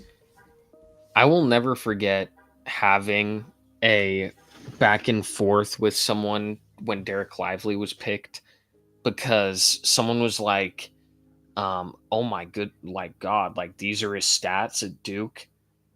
Like, yeah, they don't draft off statistics. They draft off attributes, physical intangibles, age. That's what they're drafting off of. That's why when a player like Cooper Flagg puts up the stats that he does and is that young and has all of those traits, that's what makes a number 1 overall pick. But they're not drafting off statistics. Yeah, Derek Lively put up like 5 or 6 points per game at Duke.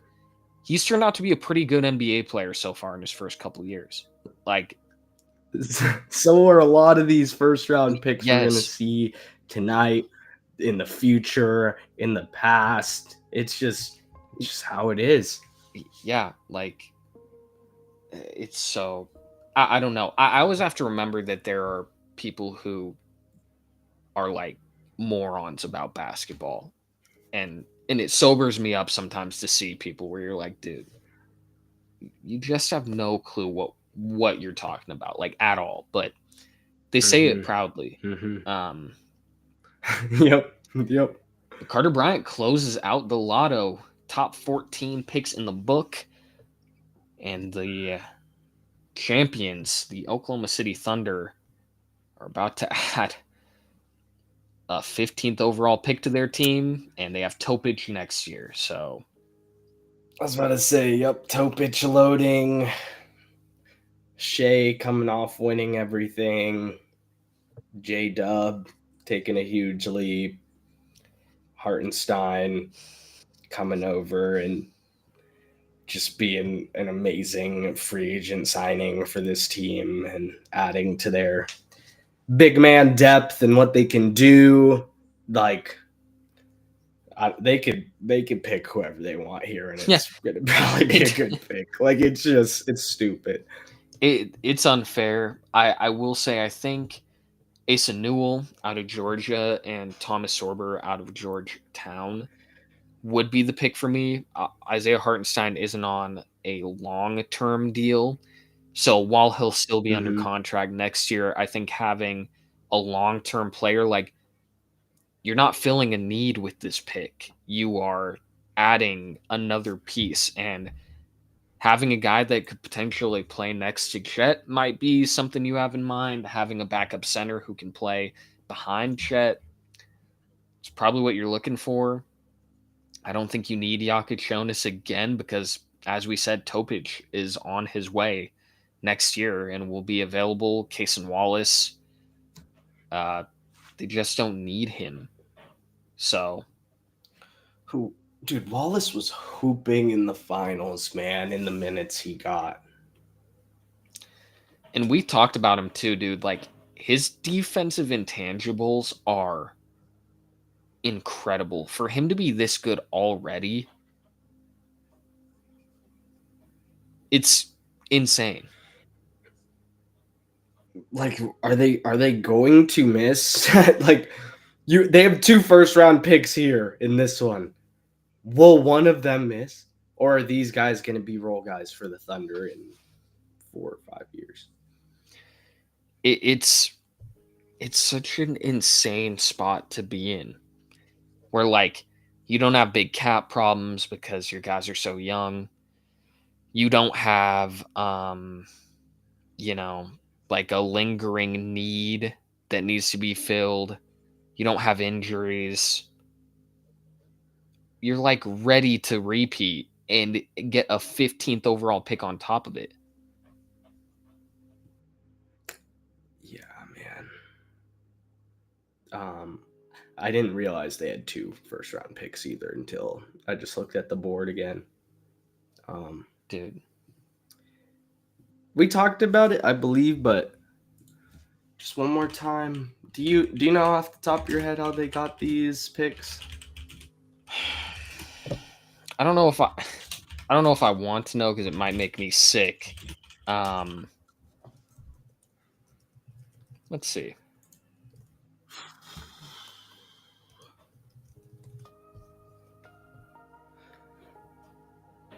$24 is from the Paul George deal. I'm not sure what 15 is from.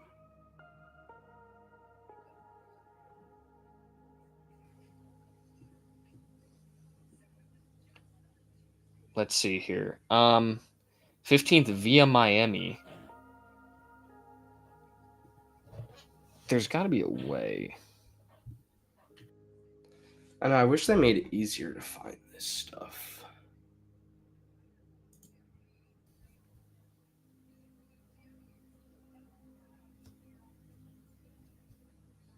Thomas Sorber. Hey, there's the pick. It said it. Keep cooking, bro. Mo, this is like. Keep cooking.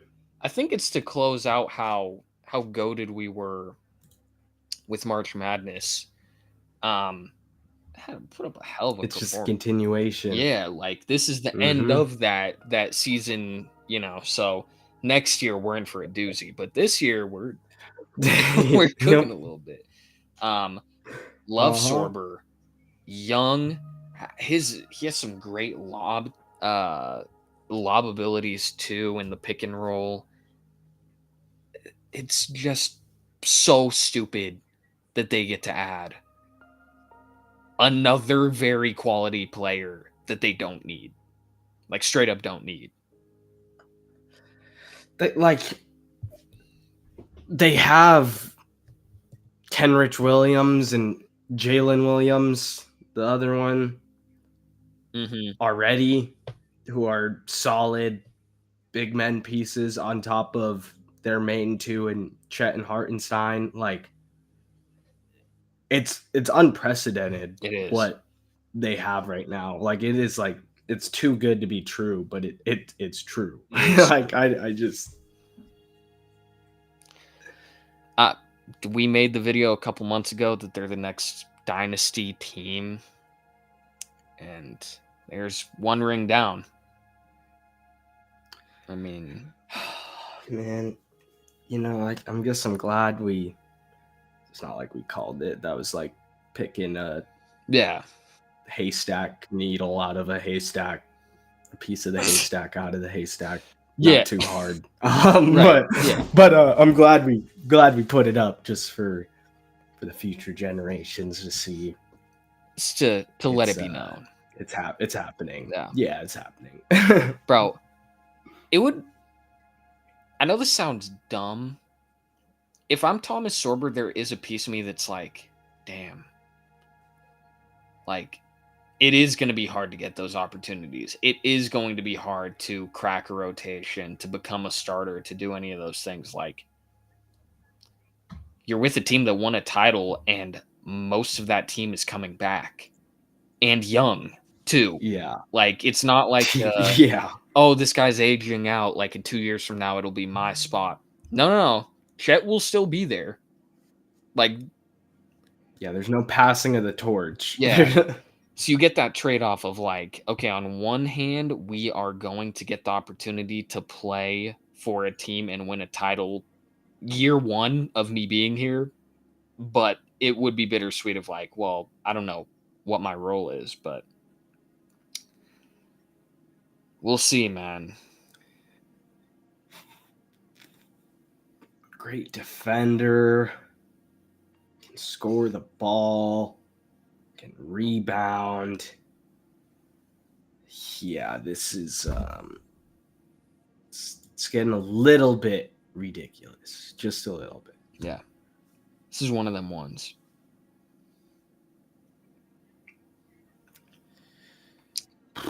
That's halfway through the first round. Wow. It's cruising along. It is. And now we've got Portland. Now it's their pick. I mean, I don't even know what you do here. It's so tough. Like, is Asa Newell the guy that you pick? I think that makes sense.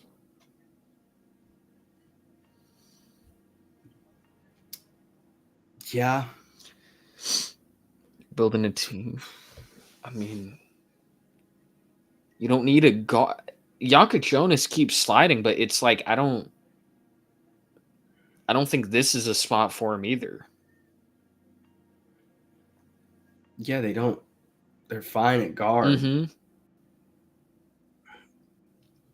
Minnesota pretty good at guard. Maybe a backup guard. I think Minnesota makes sense because you're ready to start phasing out like Mike Conley. Like, it's kind of the very end for him.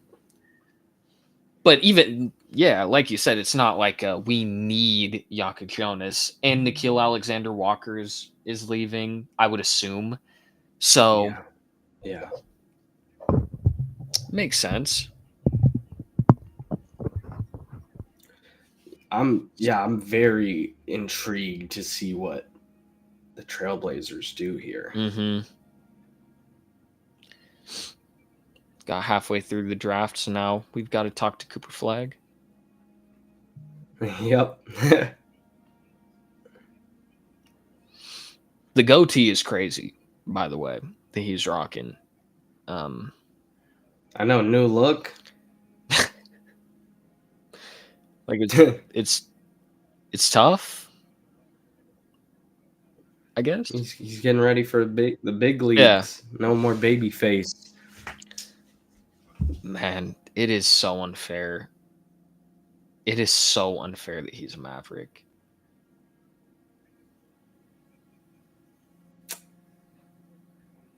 That is one of the biggest heists Ever in NBA history, man. Yeah, maybe ever. in human history. It's definitely up there.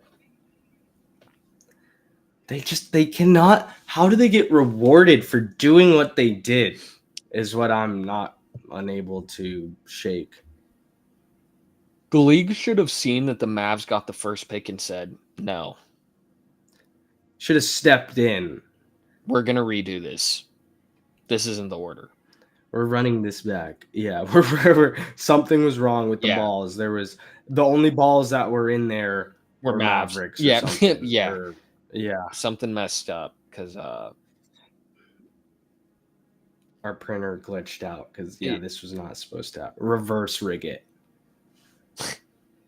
Well, I opened Twitter and it's exactly what you would think it was. It's an interview with Con Knipple, and this dude quoted it and said, "Wait a second, what's his middle name?" Like, all right, bro.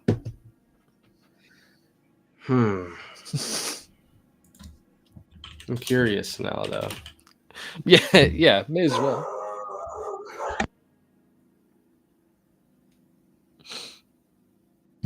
As the dogs go crazy. Yeah, why isn't it saying his second name? Oh, Con Knipple the second? Does he not have a middle name? Oh, good pick. That's smart. Yeah, they knew what they were doing. Yeah, they... Yeah, I don't think he's got a middle name. All right. Good for him.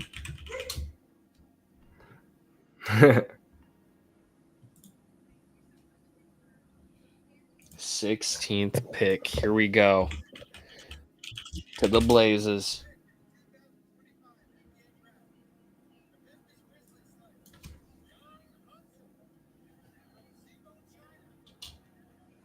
Wow. Okay. Get their guy behind. Who was that? Yang Hansen from China. Let's see where he's at on the big board. Holy hell.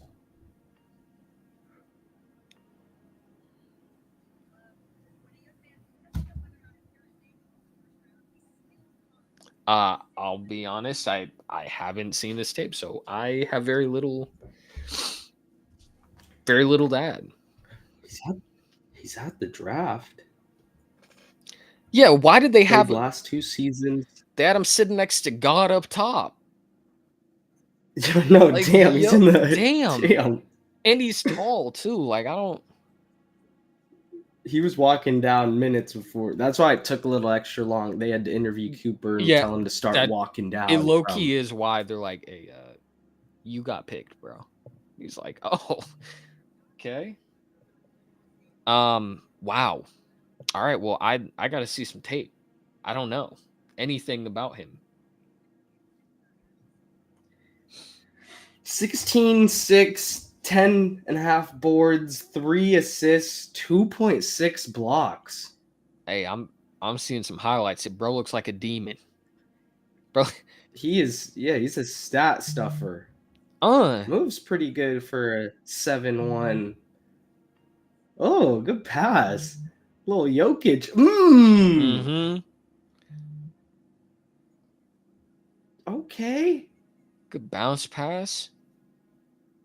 11, 6, and 6 in the draft. Okay, that's where he put a backboard tap. Bunny.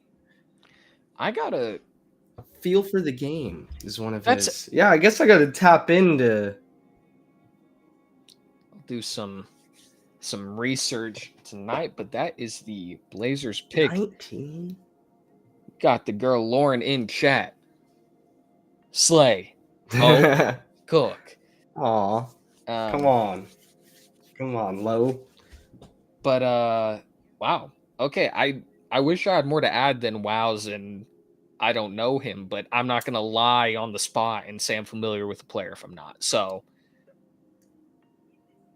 all right. So Grizzlies get Cedric, Blazers get Hansen, as you said, a 2028 first and 2 future seconds.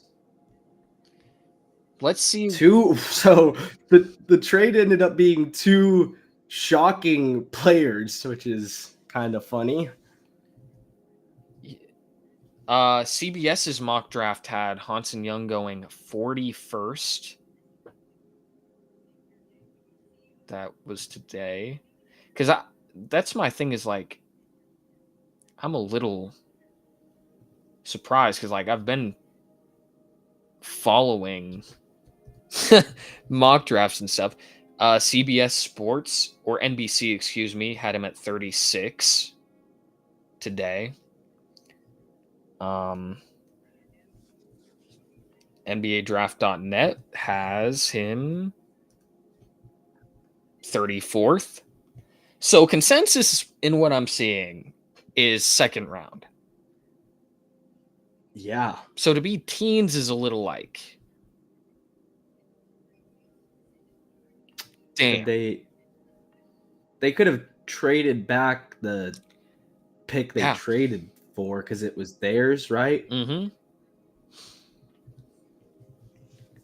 Yeah, I don't know about that one then. And the Ringer has him at 40. Minnesota. Yeah. Unless you knew one of the I don't really. Yeah, I don't know about that one. Well, time will tell. Time will tell. Timberwolves pick is in.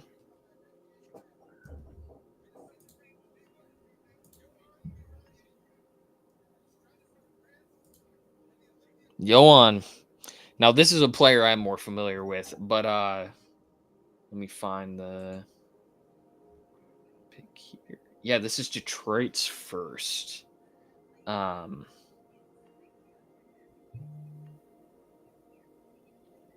find this here. There we go. He didn't play basketball until 2021.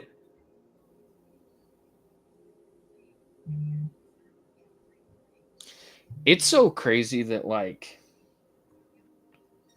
it was the same with like Embiid or any of these players who just pick up basketball like in their teens, like start in their teens, and then all of a sudden it's like, oh yeah, you're in the NBA as a first round pick. Yeah, man.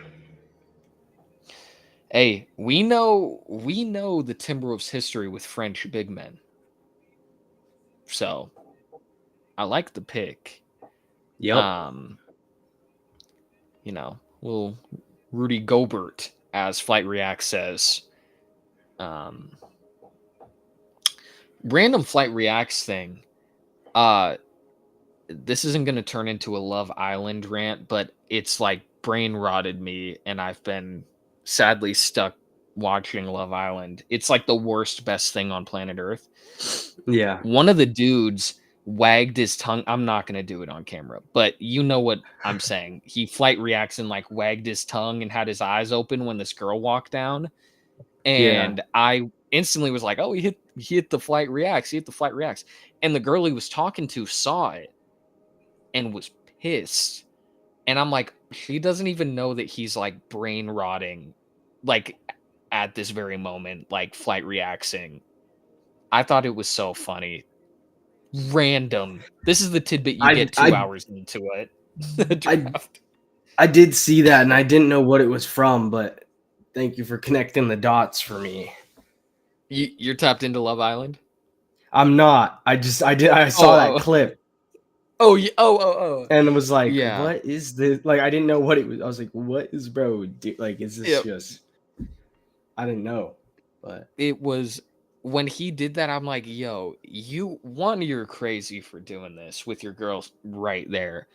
But two, it's the Flight Reacts thing. And he said too, he was also like, he's like, brother, I don't know, brother. Like I'm like, bro, you are cooked, man. I You're think I'm spamming. cooked. Yeah, you're Yes. spamming. You're on a Spamming the reality. soundboard. Yes. You're on a reality TV dating show and you're Seen by hitting Flight millions. Reacts. Seen by, yeah. It is, I think, the second highest streamed thing ever this season, besides Stranger Things. That's the only thing. So it's like, and you're hitting, I don't know. It's insane, man. There's also this dude who said he was an ex pro basketball player. So I did some insert or some look. He put up 2 college points per game for 4 years. He was a 15 seed at, I think, Fordham and played against Purdue. And he says a million times over, I'm an ex pro player, like a retired pro player.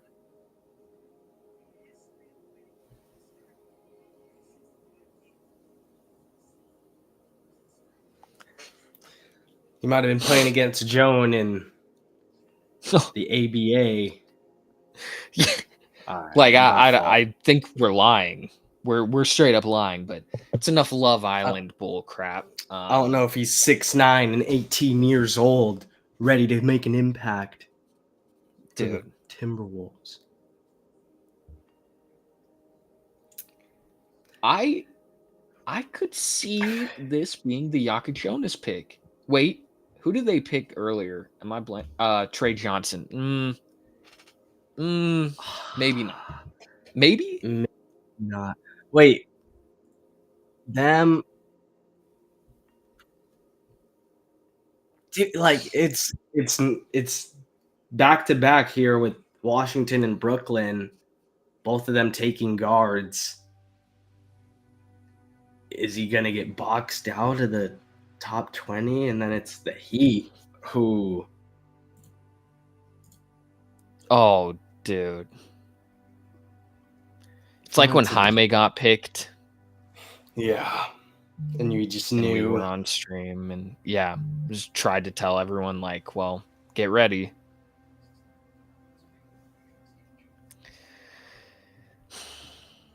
That is a very Jazz pick or a Heat pick. Why is he 5th in their depth chart? Who? Jaime's 5th on the depth chart.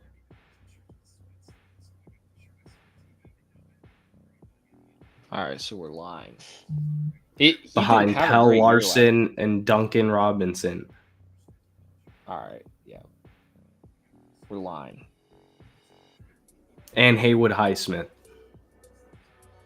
Now we're talking. Hey, they told those losers in Phoenix, we're not trading Haywood for Durant. So you can stop that right now. You could stop asking. Man,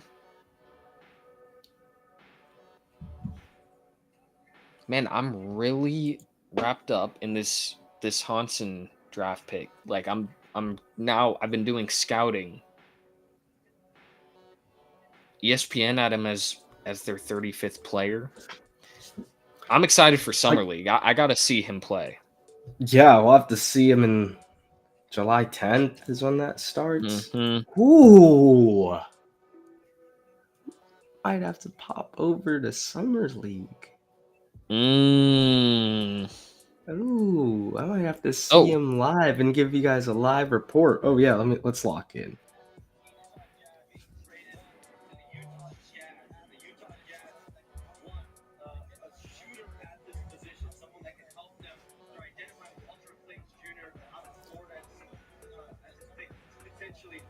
What?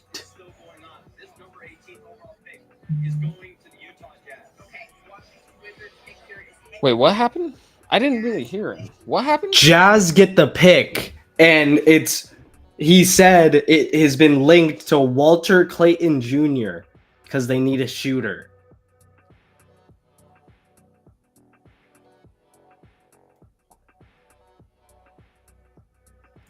So this is the Jazz's pick, not the Wizards. Okay. And I think it's about to be Walter Clayton Jr. I can't open, bro. You could just get it spoiled. Yeah, I did. By ESPN retweeting it. The craziest thing was the top comment was, "This is why Kay Adams will never get with you, bro." All right, man.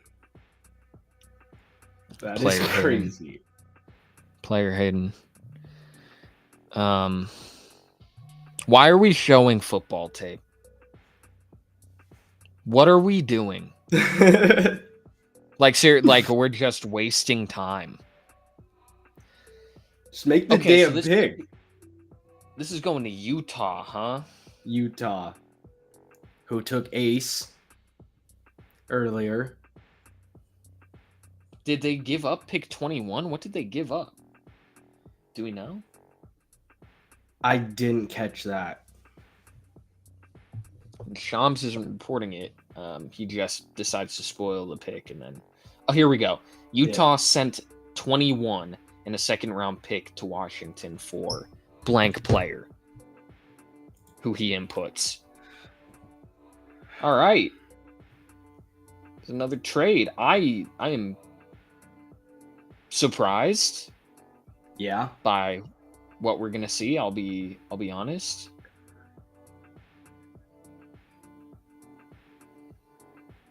Just based on what it'd be awesome if we would make it. Yeah, like we took a commercial break and we showed football highlights. I think we're ready. Like, here we go. Thank you, Adam. Spoil it again, ESPN. This is crazy work. Why would they do that on Twitter? They like themselves. Yes.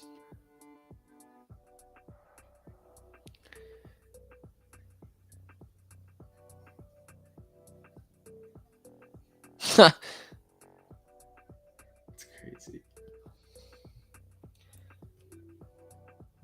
Wow. You know what, man? We have been big Walter Clayton guys. Happy to see him go top 20. I didn't think this would happen. I thought he'd be a first-round pick, but I thought 20 to 30 was more his range. But yeah, certified hooper, man. Wow. Like you can't deny the talent. No, not at all. And I mean, getting hit. The biggest surprise to me is him over Jokic Jonas. That's really the Yeah. Like, damn, they traded up to do it too. So, great for Walter. Hell of a player, man. I'm happy and I'm sorry he has to go to Utah. Yeah, man. I drove through there and spent some time in Salt Lake City, and it's cool, but I can see why, some players might not have that as the top of their big board. No hate, it's beautiful. It was cool. It was hot. Some good food, but I can understand why. I wonder what Kyrie thinks about that. He's never made a statement about it before. But anyways, congrats to Walter Clayton, 18th pick. Huge. That's talk about raising your stock, man. This March I was gonna say. Yep. He was doing shit that a guy who picked Florida to win it all and watched them play like a lot of games. I was sitting there like, what the fuck is he doing, bro? Like, this is unbelievable. He was on. He hit a different level. Yeah. that one, man. I cannot believe Houston, man. I mean, we both picked the teams that would make it. So we were there. Dude, this college basketball season for us is gonna go down as it's gonna be hard to beat. I don't know if we I seriously don't know if we can, man. Unless next year we both have the exact same championship and we both pick the championship team. Yeah. Or we have a perfect bracket. We really had people on our video saying way too much chalk, man. You clearly don't understand how these tournaments go, bro. It's so unpredictable. Yeah, so how many 1 seeds were in the Final Four? It got real quiet at the end. I know. I'm still waiting on some responses from a couple people. It was interesting. They never replied. But yeah, man. I don't know. I will say I think this upcoming March Madness we're due for mayhem with how relaxed this one was. Yep. I need another Cinderella run. I need a DJ Burns type. Dude. Stardom. That was crazy. So cool, man. That, as you say, it's pretty hard to beat what March Madness provides. You don't really see that in any. It's special. Yeah. Is Rich Paul Walter Clayton's agent? I didn't know that. Is that him right there? Yeah. Now I gotta look.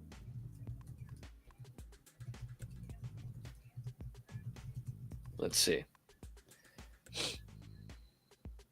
Yeah, he is. Wow. Walter Clayton is with Clutch Sports. Okay, Rich. Dude, I bet Rich's client list is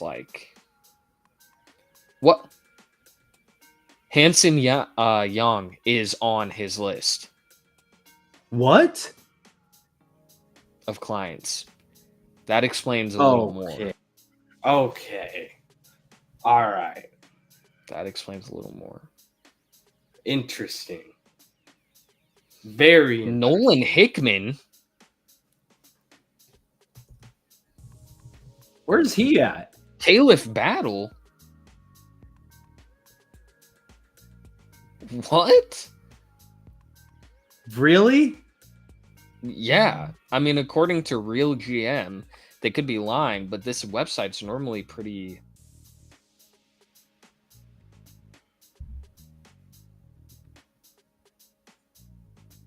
Huh.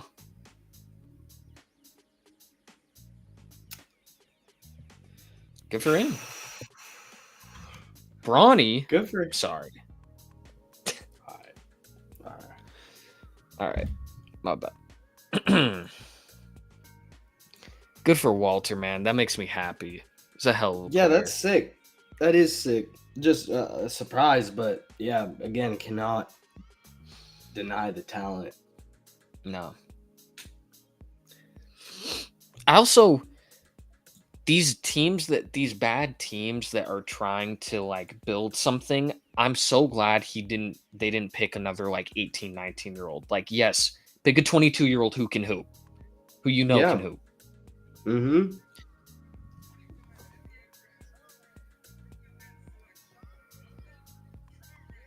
All right, ooh. Nolan. Another Frenchman. Yeah, here starts the Brooklyn Nets run of picks. So again, taking a little more of a risk, picking an 18-year-old.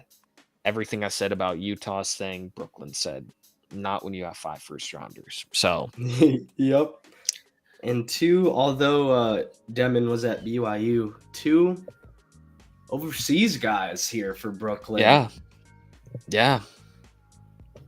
Which is they're trying to get something rolling there. Mm-hmm. 19 or 18 years old is Traore. 18. 6'3". Upside. Yep. Damn, I've seen 6'3", 6'4", 6'5". So Yeah, you can call it 6'4", I guess. yeah. Just go in the middle when in Yeah. doubt. I've also seen 18 and 19, so I don't know. Bro, there's an NBA player who, like, people don't know his birthday. I'm trying to remember who it is. Thon Maker. Is that who it is? I thought so. I thought there was a whole that might be thing. Yeah. That does sound, dude, he's 28 now. Wow. Is he in the league? I don't know, but I know so. JT Thor was on a team, and that was absurd. Yeah. Let's see, Thonmaker. No. His last time on a team was 2020-2021 with Cleveland. So, wow. Been out the league a little while. Let's look up JT Thor. What's his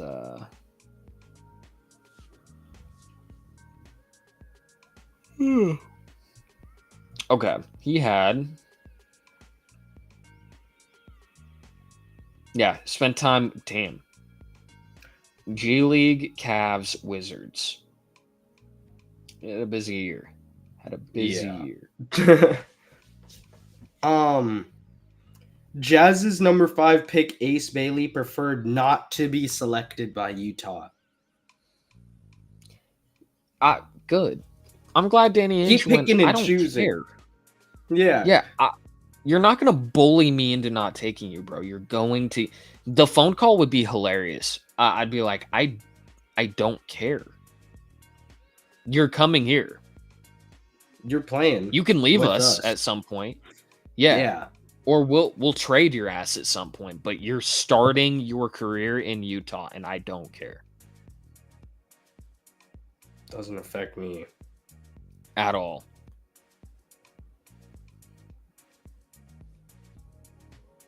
Okay. Pick 20. This feels like the Yakachionis pick, man. There's no way. There's no way we... Yeah, it fits too well. It makes too much sense to happen. So I wonder... I mean...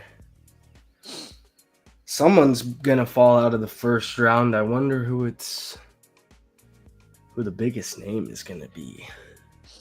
Because there's a couple ones on this list still that are supposed to go. Yeah, like this is Asa Newell ballpark. I don't think he makes as much sense with Miami, with Jovic and Ware and Bam. I think this is Yakachionis, like Haslam. Terry. Sorry. Yeah.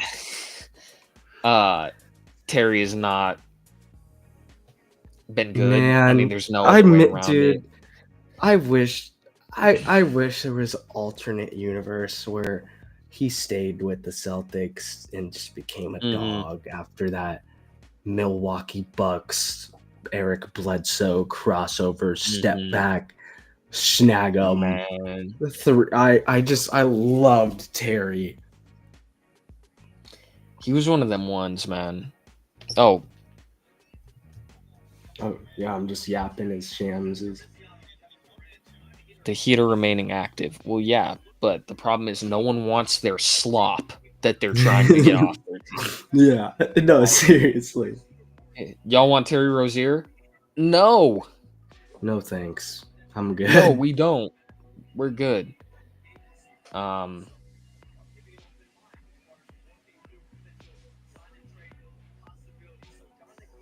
Riley looks like the mafioso at the head of that.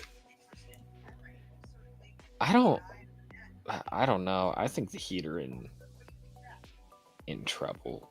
I really don't know what. they're gonna do, but I don't know. It's hard to ever count them out. Yeah. Especially again in the East. That's an even better point. Is like it's way easier to make the finals and have some things break your way in the East than the West. Like that. Mm-hmm. It's not gonna happen. Yeah. I just think this is Jokic Jonas, man. Here we go.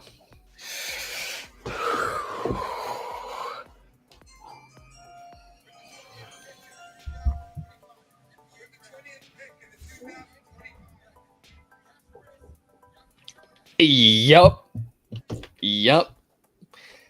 Called it from a mile away, Mo. We knew what was gonna happen, and the Heat get another steal.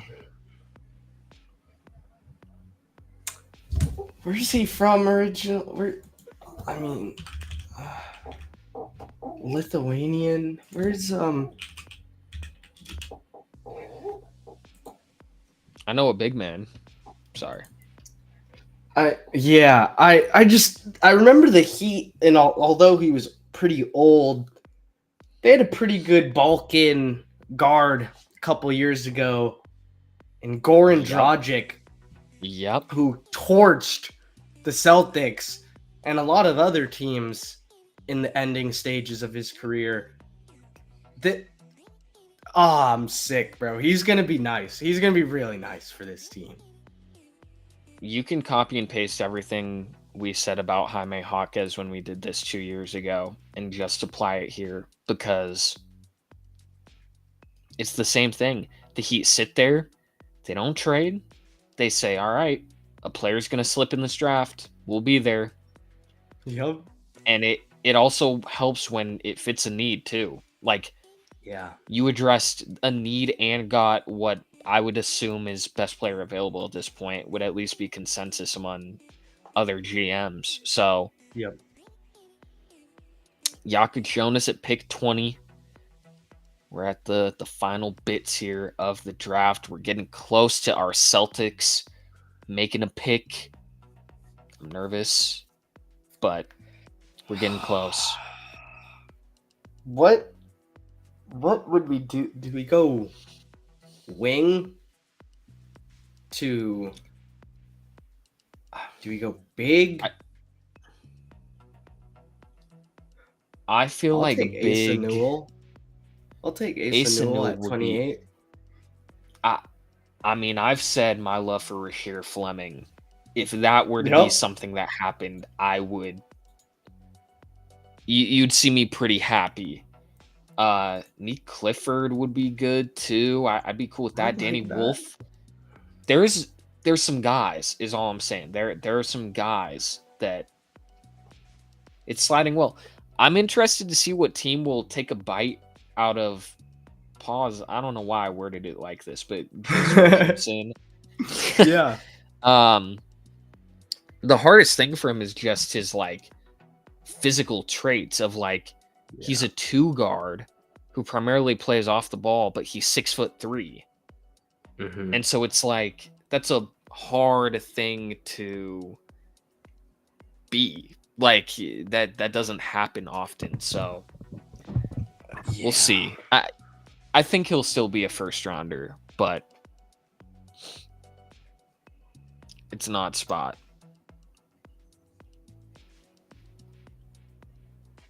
Wizards with this one after the trade.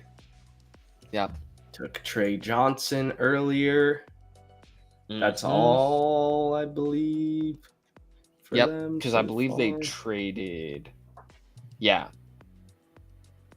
Yeah, this was part of the Walter Clayton deal. So this is their second pick. Trey Johnson, I love that pick for them. Yeah. I could see. I mean, back to the bigs. They could move Sar to the 4. Run a big, have a CJ, Smart, Bilal, Sar, Newell, mega lineup. There's a lot they can do, man. I mean, they're in like this weird spot where you have vets, and you also have a nice crop of young talent. So it's like, yeah, you kind of just take best player available. Like figure it out later, whoever that is to them. I think Liam McNeely is a good pick here. I hope he goes in the first round. I do too. He's deserving to go in the first round. Yeah.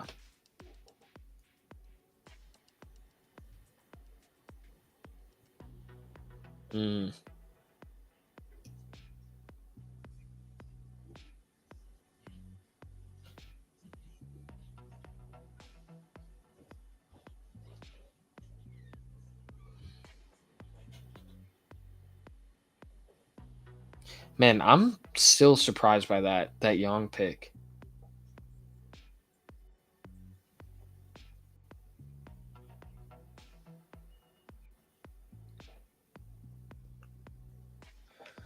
Sorry, what was that? I can't believe this Young pick. Like I just yeah.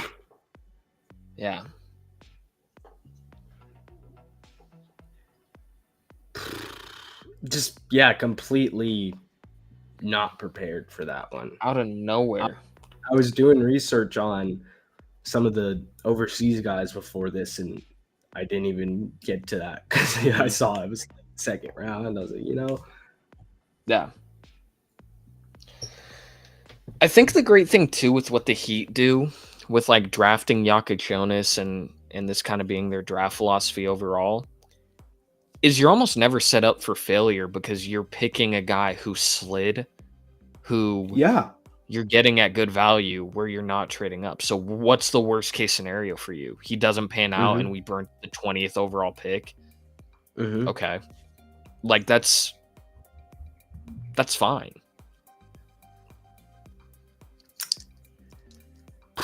Yeah.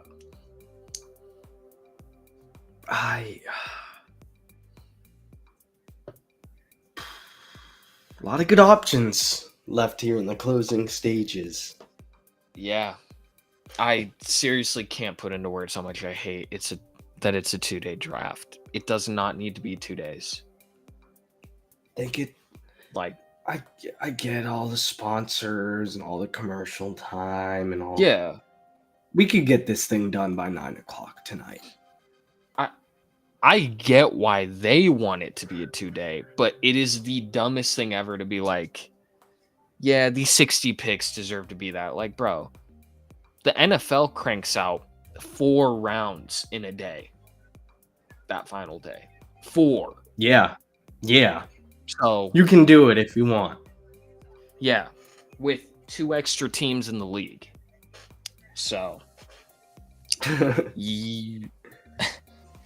Wizards pick.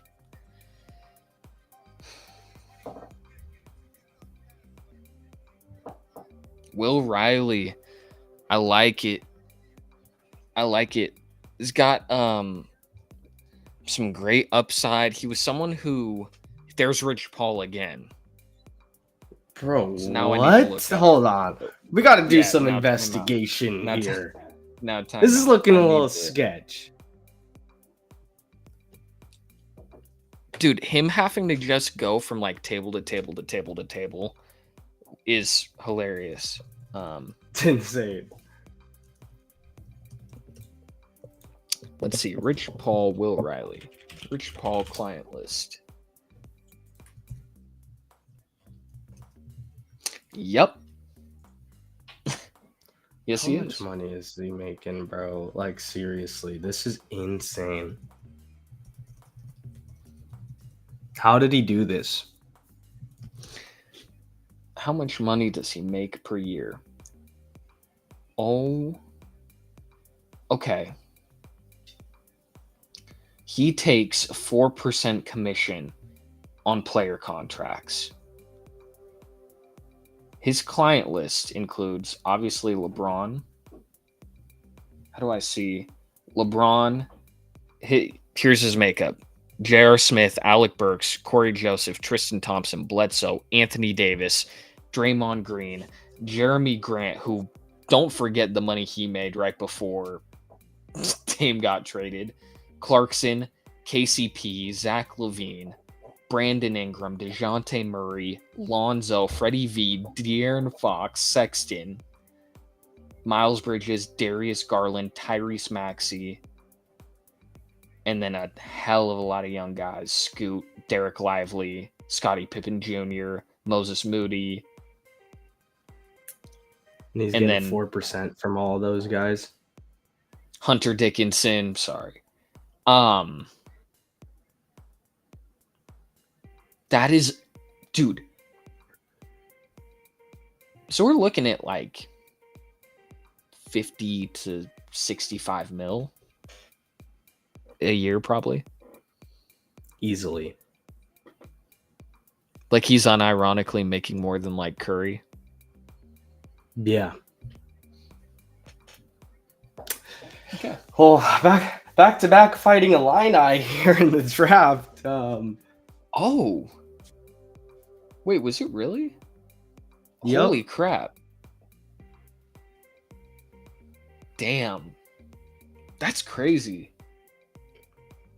Took them a while to get on the board, but they do it in back-to-back picks. And you'll never guess who's on the board now. Again. This is you gotta just pick Asa, right? Oh, are they trading it? It'll be up. No, I was about to say. Wait, maybe.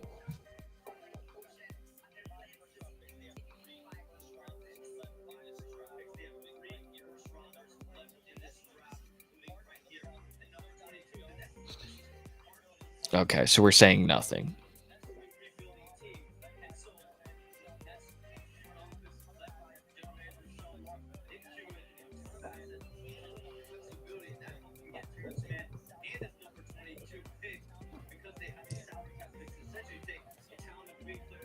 All right. Well, thank you. Yeah, so they're picking.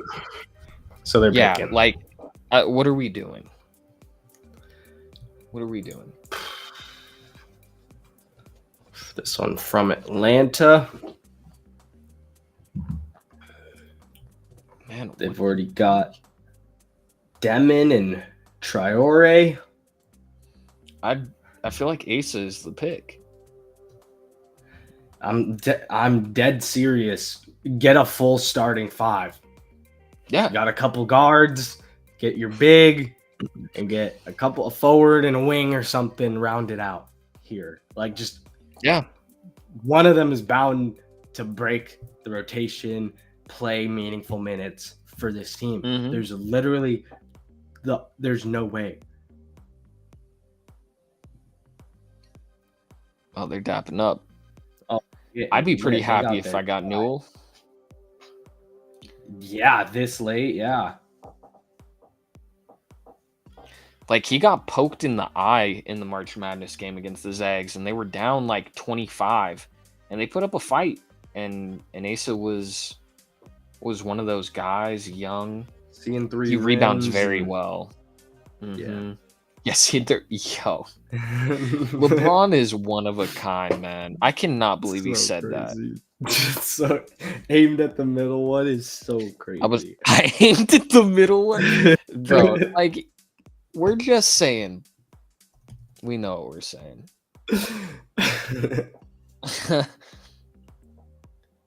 And it's the fact that he says it with like a straight face. No joke. Not laughing. He's dead serious. Yeah. One of a kind, man. That's the greatest to ever do it right there. And he's lying. And my favorite thing about him, too, is like he lies about things that don't matter at all. Like, it's not like He he's just in loves it. controversy. Yeah, Mm-mm. and he's like lying or no, he's just lying about like things that don't impact life at all. I love it, man. I respect it. I'm there for it. Him saying he was listening to the Migos in Miami in like like 2 or 3 years before they even became a group, and he's like, "Man, I was putting my teammates on. They had no clue who they were." Like, what are we lying for? It's so crazy, man. What do you think of that book? Man, like Malcolm X, man. Genius. One of the greatest minds, man. Like, oh, really? So we're just not going to answer, right? We're just going to ignore.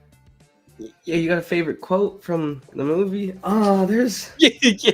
there's a bunch in that one. You know, I just really like the movie. Or Yeah, Godfather. yeah, There's literally the quote from that movie that even if you've never seen it in your life, that everyone knows, that I'm going to make you an offer that you can't refuse. Just say it. just say it. Yeah, you could just send that. Be generic. Like everyone knows it, but yeah, but it's iconic for a reason. It's a great line.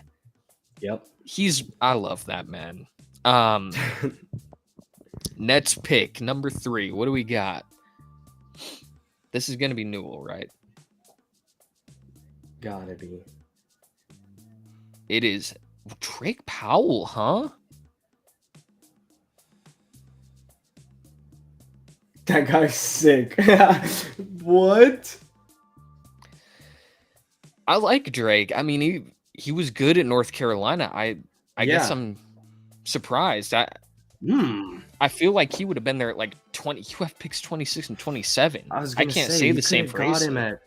You could have got him at 27 and gotten Asa. Yeah. So Drake Powell is going to the Brooklyn Nets. Wow. Very good defender. I mean, I understand the pick. It's a specialty player. You hope you can. Yep. I mean, the hope with all of these defensive players is you turn them into a 3-and-D wing. So I get it, but like, I don't know. I think he would have been there at 26 or 27. I agree. Lots of interesting ones. Yeah, what do we know? Like, it started off pretty... You started off pretty, you know, reasonable, normal, and then we started getting a little out there. Yeah. Once it hit SETI, it didn't get like weird because like Derek Queen makes sense. Like some of these picks, Carter Bryant made sense, Sorber, but you've got some like Young in here. You have Jakob Jonas sliding. Walter Clayton going ahead of Jakob Jonas is something. Noah going at 12 when it's the most classic Bulls thing ever. That one doesn't really surprise me. Yep. My thing too with the Bulls, and I hate that, like I could rant about them, I feel like more than almost any team, but you draft Matas Buzelis last year, who could have been the number 1 pick if his shooting in the G League wasn't as awful as it was, and he's been very vocal about that. But you draft him, he looks good in the time you've given him. Why are we not drafting like NBA ready guys or closer to NBA ready guys to build that roster around him instead of saying like, hey man, we're going to keep drafting projects after you. Like, I don't. Yep. Dude, I'm sure Bulls fans are on the same page, sick and tired of being tired. Yep. But yeah, just some things in this world, they just click. And, you know, that happened to be another one of those scenarios with the Bulls here. Yeah. Pick 23. Got Atlanta. Making their first pick. I mean, I'm gonna just stop saying his name because he's just kind of sitting there. But man, yeah, can't say yeah, 3 times. And Clint Capella is seemingly gone. You moved over to Kungwu as like a long-term starter. Asa makes perfect sense. Like on paper, in terms of being the best prospect on the board, like. So, and the Hawks haven't made a pick yet. No. Right? They've traded. Mm-hmm. Yeah. Wow. I think this is someone you could play with Jalen Johnson. You added Kristaps. Yeah. Jace makes sense too. Yep. J.R. Fleming. I don't want to say it. I'm gonna let it ride. Yep. I know what you're thinking. I've been trying to not think it, but the closer we're getting, like yeah. I remember. I think it was Kelly Olynyk was drafted like a pick before the Celtics, and then he ended up coming to us, so it all worked out. But it was like a pick before, and my little kid self was so distraught that it was the pick right before, and I was like almost crying. Man, he would have been on my favorite team. He I vividly remember because the Mavericks drafted him. That they were the ones that drafted him, and I ran upstairs out of the basement to my dad and was like, "Oh my, like Kelly got picked," and then I run back downstairs. And it was the report that the Mavericks were trading the pick to the Boston Celtics, and I almost cried. It was the first NBA jersey I ever got. It was a Kelly Olynyk Celtics one. That's so fire. That's a fire pull. That is a crazy first. Like not Jordan, not LeBron, none of those. It was Kelly Olynyk as a Celtics. I love it. There weren't a ton of like Zags in the league at that time either, so it was a bigger like thing of like, oh my, and not to just get picked but be picked in the lottery. Was like the Zags team went 1. Damn you, Wichita State. Damn you, Ron Baker. Damn you, Clay Anthony early. Oh man, was Fred VanVleet on that team? Yeah. Jeez. How much heartbreak, bro. I mean, surely they win one before I die, right? Like they're bound to get one. I'm putting it next 10 years. They have to win one. Okay. Put the pressure on them, Mo. I like it. And if they don't, I'm turning my fandom in. Okay. Yeah. That's valid. Yeah. Pick Tom. My goodness. What are they updating on the trade that like how the Hawks have this? Oh, bro. Mm-hmm. Asa Newell. There it is. Love it. Yep. Might be the steal of the draft. Could very well be. Yeah. Back in chat here, checking in after a bit. Craziest moment of the draft so far. We'll draft Asa here. Give you a full look at the board. Yep. There's a clear one. It's Hansen Yang or Yang 100% going 16. There's nothing that comes close. The second round grade is ranked in the 40s, and the Blazers traded up to get him. So it's less about like if he's going to be a good or bad player, and more so like I don't know why we did that. Cedric Howard at 11 is a surprise, but not nearly the one of Young. So I loved the tape on him. He was looking nice. It was good good stats in the combine runs. Like, I like the potential there, but again, it's just how we did that at pick 16 in the first round is and trading up. It's just a little bit of a head scratcher. And now these greedy bastards in Oklahoma City get to take their second first-round pick. Thomas Sorber was at pick 15, and I love that pickup. So no Newell on the board for them to double up on bigs, but that's okay. They could, again, honestly, do whatever they freaking want here, and it's probably gonna work out. I see I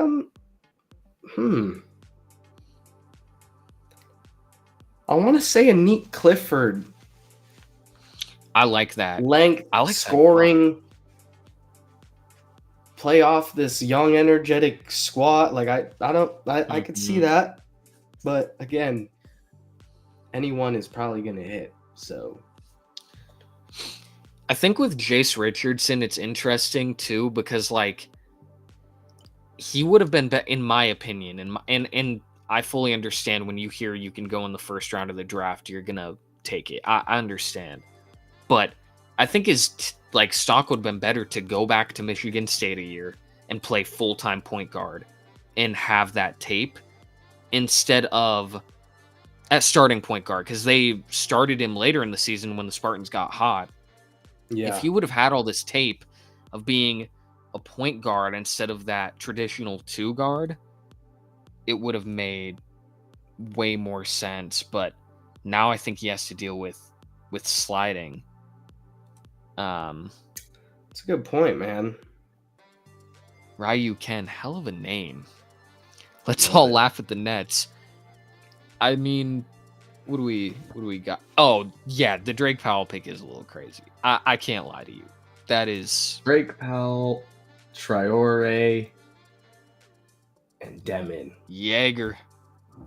I love the Demon one, and then we've just gone, I did too. I mean, we're going later in the draft. Obviously, it makes sense, but it's just kind of dropped off. I like Traore. I think him over Jonas we'll have to see. But the Drake Powell pick, like I don't understand. Oh, here's Shams. Who? Whoa. Someone's trading up and targeting Nick Clifford.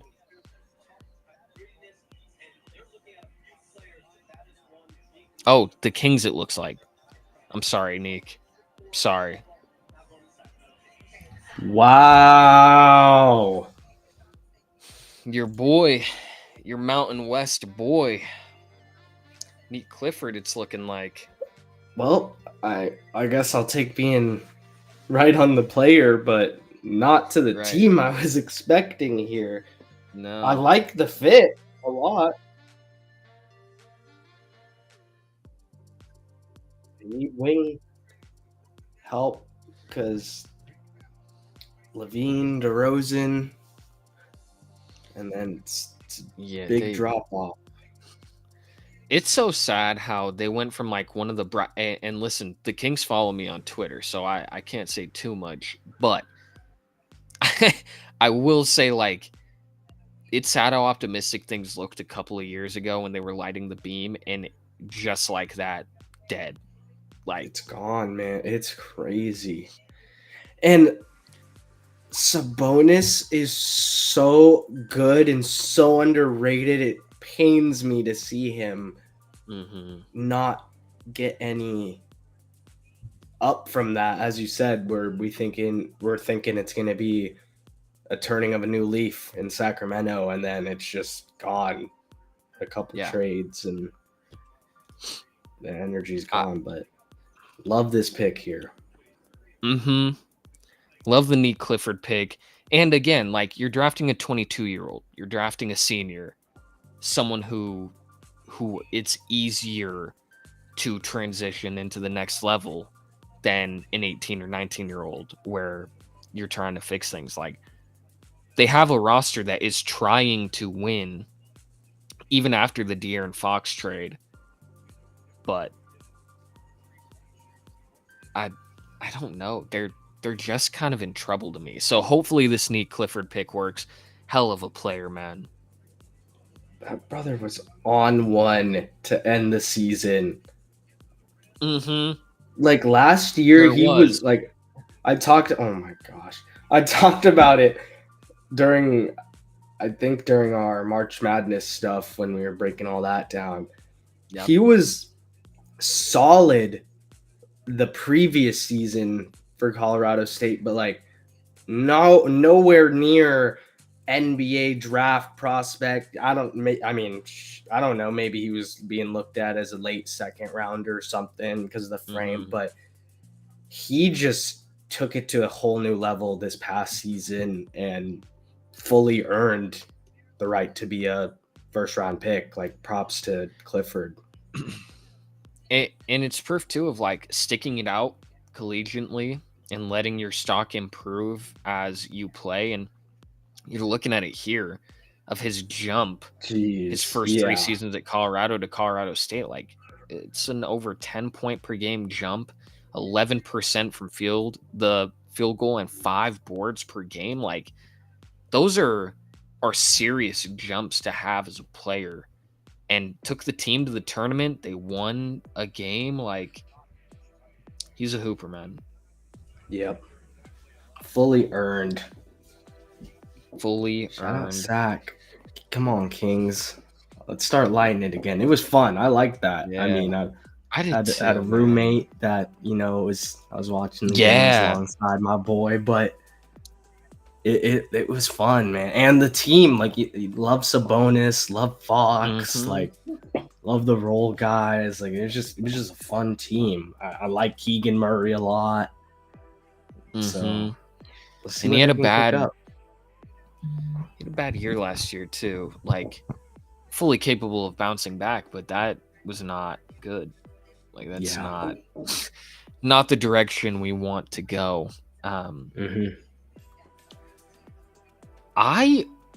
This is the Jace Richardson pick for me to Orlando, because you have a Jalen Suggs who is this defensive, monster. And Jace Richardson can go in there, slot in, knock down some threes, play off the ball. And that makes total sense to me. I'd be almost surprised if they don't draft him. Yeah, I like that pick for the Magic. This team is just young, bro. They're just... Bro, they might like make it out of the East. I'm willing to say they're right up there with the Cavs and Knicks, and in that top tier at this point. Franz and Paulo are just so certified now. Like, if you can just Bane coming in, like, this team is, it's fun. There's a lot to like. So Anthony Black is someone they didn't have to give up in the Desmond Bane trade, which I think is great. They still have Jet Howard, who they hope can become at least like a solidified 3-point shooter for the team. So this feels like Jace. I could be wrong. Liam McNeely makes sense too. Yeah. But you want to keep adding shooting. I forgot they drafted Tristan da Silva last year. Yep. What do we got? Get me a job in these rooms, man. Yeah, we got to get up on the panel here soon, because man, you've been on one, to say the least. This might be my best performance ever. I feel like I've got a good pulse on the board. And if that's true, Mo, I'm not going to say whose pick is coming up in a couple and who is on the board. I'm not going to even say it. But I will do backflips and cartwheels, and I can't do either of those two. We just got to get through 2 Nets picks here. Dude, that is ridiculous, man. They've already taken 3 guards. Powell guard / forward. Get a big and Danny Wolf, boys. Yeah. And get Liam McNeely, nice local East Coast product. Danny either for the team at 28. I wouldn't be mad at Danny. I would like a little Danny Wolf replacement come in, be KP light. Learn from Al. Yup. He's solid on D, but learn it from the man who clamped Giannis in the playoffs. Okay. I was watching Bill Simmons before we got on. I forget the name of the guy who was on his podcast, but he was talking about Al when he was going through the Celtics roster next year. And the guy was like, "Are you sure you're going to have Al?" And Bill Simmons was like, "Yeah, of course. Like he's retiring a Celtic." And the guy was like, "I would be careful of the number of teams that would be willing to trade for him. And if you know next year is a throwaway, like the Lakers for Al Horford is perfect. Like that would make me sick. That would make me so sick. It makes me sick to even say. And Bill Simmons like stopped him. He's like, "All right, no more. Like, I don't want to talk about this anymore. Like, you're pissing me off because you're kind of right. So let's stop." But if next year's a throw, I love Al. Let me make that very clear. I love Al Horford. But if he's like, "Hey, I'm coming back and want to win one," and the Celtics are like, "Hey, we can't win one next year and we can get something," I'm not opposed. Not opposed. Get some money off the books. Yeah, that would hurt, but I understand. I'm getting antsy now, Mo. Jace Richardson is related to Jason Richardson. Is that's his dad? Yeah, they've got the Nepo baby anthem over there because Josh Howard is Jet Howard's dad. So they've got the 2 of the Nepos. I didn't realize that was his pops, bro. That's lit. Yeah. I love that pickup for Orlando. Yep. Love that. Perfect fit, man. As you said. They got the D around him. Yeah, that's a nice one. It's the best spot for him to land because they've already like got the pieces around him to make up for some of his shortcomings, but no blockbuster trade tonight, which kind of surprises me. I thought we would get one. I was expecting something to go down. Yeah. But we do have a couple picks left. Hey, maybe the Suns give up Book and something for... Okay. Dude.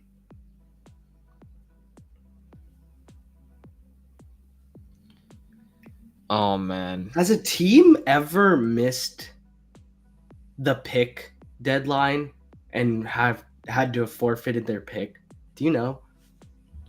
Dude, I don't. You'd think once, right?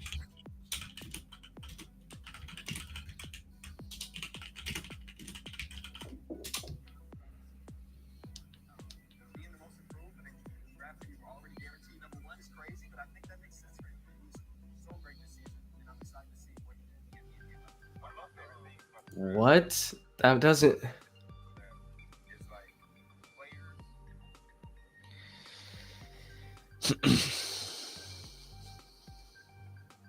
Did you find the answer? No, that doesn't make sense. That was a bunch of yap. It said, while teams can take time to make their pick, if they don't make a selection within the allotted time, the next team on the clock can make their pick. That doesn't. Oh, like the next team can pick before them, so it like kicks them back. I don't. Yeah, I think because certainly it doesn't mean like the team behind gets to pick the pick of the person in front of them, because then they'd pick like, I don't know, me. And they just draft a random ass dude and be seriously. Like, pick. Yeah. Like, we're gonna give NFL. You Isaiah. I'm like, what the fuck? That'd be lit. That would be lit. Yeah. Can you imagine? You're like getting phone calls. You're like, who the hell is this? I'd suit up. Yeah, you've been drafted by the Magic. McCall Bridges. I should declare for the draft. We should. Like, what's the worst that can happen? Go undrafted. You could say you went undrafted. Oh, had a good career. It's the Love Island strat. Yeah. I was pro, but I just went undrafted and decided, there was more out there in life for me. Cook. Tough. Wait, Sean Marks? Is that Bobby's son or something? Is it he the Nets? Probably, yeah. Yeah. What is going on right now? Amen.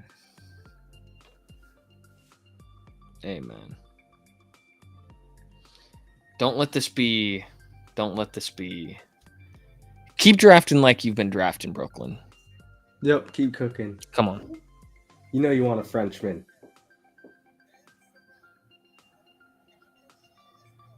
Hey, bruh.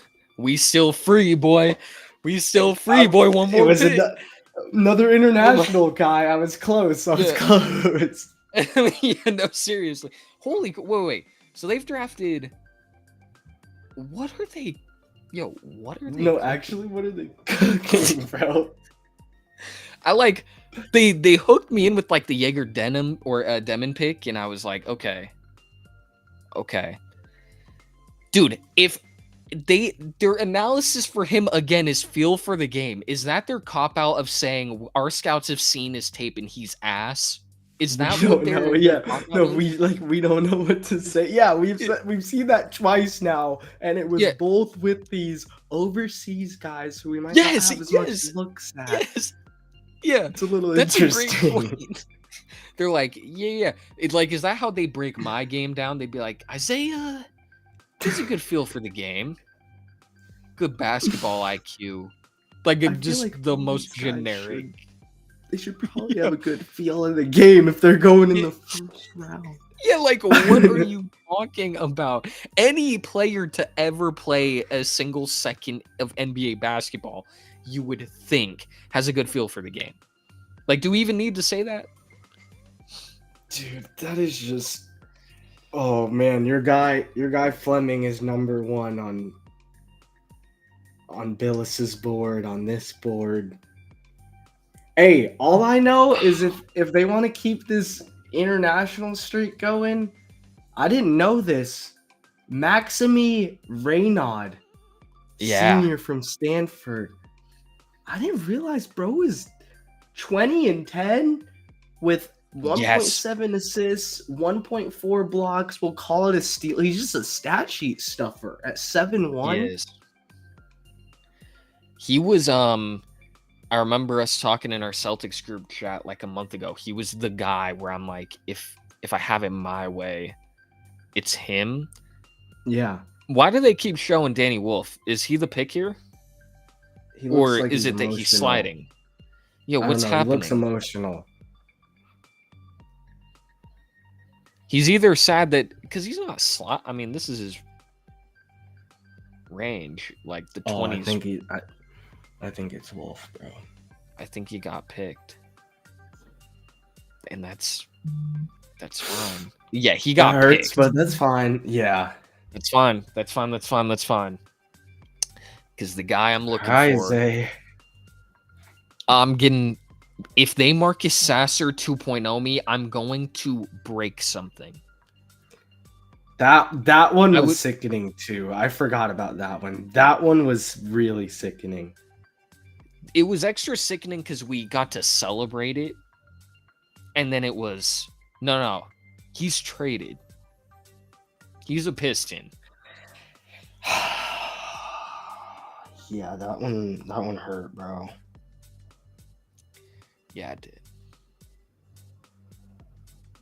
So this is Danny Wolf, right? Like, I mean, what are we waiting for? I hate how, like, I get there's the timer and all that, but like,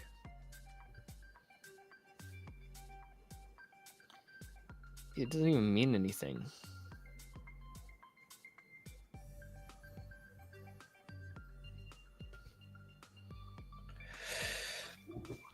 Come on, man. Just let us know. Just let us know if there's hope. Yeah, anytime you're ready, bro. Open Twitter. I can confidently say the Nets are speed running the worst draft class of all time.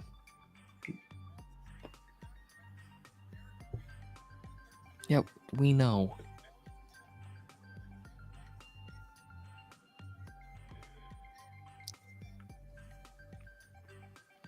Come on.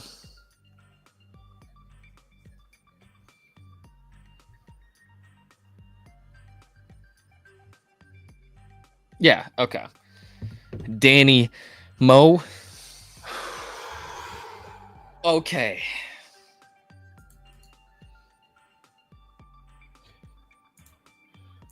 I really like this pick for Brooklyn. I think this of the picks they've been making makes the most sense. Yeah. But nothing matters at this moment besides what the Celtics are going to do. Rasheer, I have said at the first 5 minutes of this, is my guy.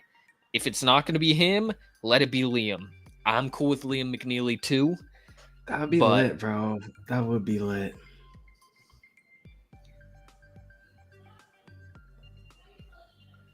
Maxime is my number 3 that I'd be fine with. Kalkbrenner is 4. Though that's one of those guys. Just give me one of those guys. Fleming, McNeely. Yeah, I'm fine with one of those 3.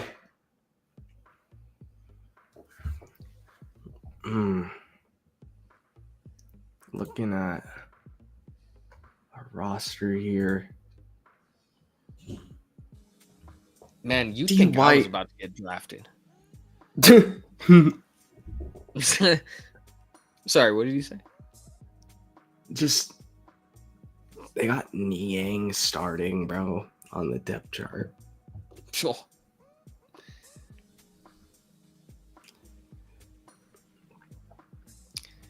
Celtics legend incoming. Niang. His 1-year deal. Yeah, he's going to have a baller year. 3 picks left in the draft. And he's from Massachusetts. I thought so. Yeah.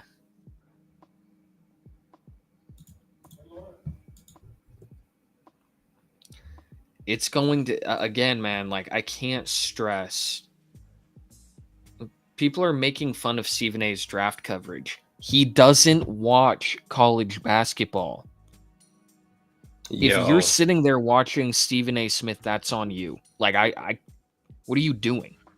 Playing solitaire at the NBA Finals. And he makes over $10 million a year. So.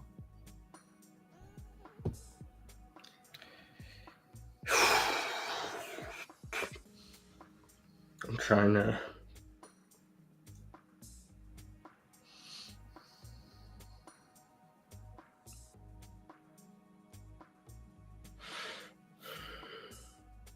Man. I'm trying to like.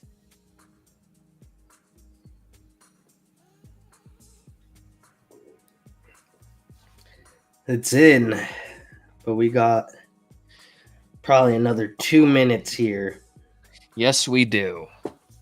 It's the last couple times they can put a sponsorship during the draft, so they got to maximize their moment. Yep, they got to get it in.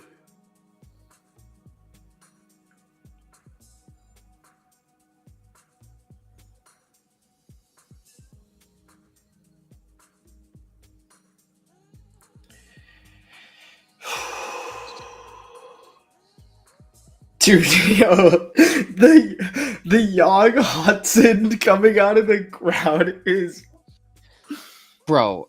That is like even. I wonder what his agent is, Rich Paul. But I wonder when Rich Paul got the call and was like, "Wait, you want who? Wait, you get him up now? Wait, yeah, you're wait. Now time out. You're picking who? All right, It's insane, bro. but I'm rooting for him. I am genuinely excited to watch some tape on the dude.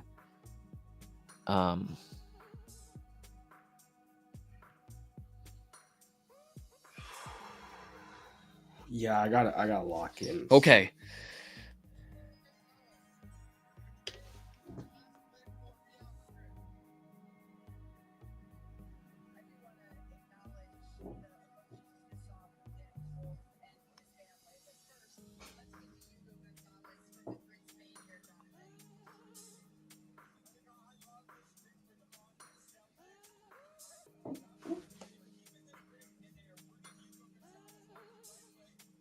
Okay. Well, they're bringing him into play right away, which is good. I'm glad it's not a stash because we're not really at a spot anymore to be doing that. Yeah. Okay. I'll need to watch some more tape. 6'6", 6'7", 19 years old, 18 years old.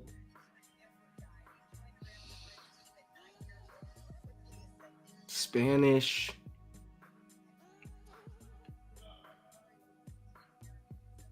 It's the fact that Fleming is here. Dude, I'm really sorry.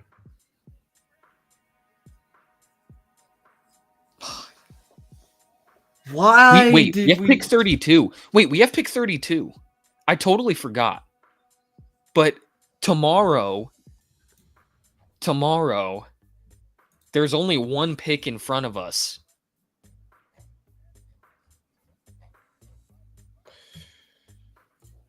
Okay. Hold on. They might. Well, we could have probably gotten Hugo at pick 32, though. This is the thing. Okay, bro, do we have to keep showing Danny? Like, they've been doing close-ups of his family cry. Like, yes, this is an emotional moment for them, man. Like, can we let them, like, feel it without a camera 2 feet away from their face? Yeah. Wait. Turn to me so I can see the tears. Turn this way. Yep, so I can get a little angle on that. Ooh, the glitter. You're like, the glow bro. on that's good. All right, bro. Yeah, yeah. Wait, oh man, I could see the tear reflect from the light. That looks great, bro. It's a great shot. Oh, this is the Hornets pick. Lord knows how. No clue.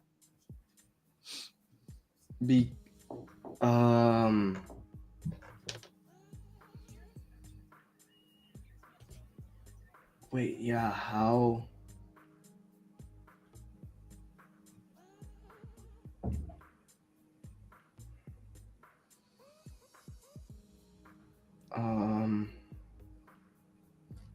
I have no idea.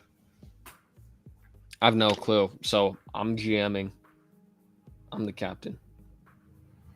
Talk. 33rd pick. Looks good to me. Don't tell me. Don't tell me. Okay, wait. What do these teams need? Clippers need everything. Sorry. Yep. No, seriously. Clippers could use ESPN. Ben Simmons is the second string center. Hell yeah. Hell yeah. So they could use Should be first string. They could use facts. They could use a lot in the backup spot. So that doesn't really help ease what I'm feeling. And the Timberwolves, have they made a pick at all? Yeah, they got Jan Beringer earlier, who's a big. Oh no, dude. Yeah, at 17. I have a bad feeling about. I have a terrible feeling. One of these guys ruining. You're telling me Phoenix, the Clippers. Okay, maybe the Timberwolves would have taken Hugo because they need guards. Kind of ish. So they maybe would have taken Hugo. Same with the. Oh, it's not the Suns though. It's the Hornets. Maybe same with the Hornets. Man. Yeah, I'm trying to sitting on this and sleeping on this is going to be an evil feeling. What time does it start tomorrow? Do you know? Is it same time? I'd assume 4 or 5. Let's see. A little bit earlier. Wait, it might be earlier than that. 5. Pacific? Yeah.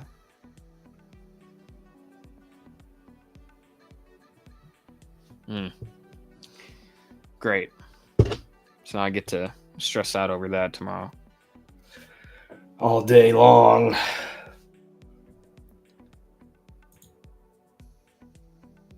These bastards, man. This doesn't need to be 2 days. Yeah, it's pretty ridiculous, actually. I don't want to stream for 2 hours or an extra hour or 2, but I'd like to see. I'd like to see the draft.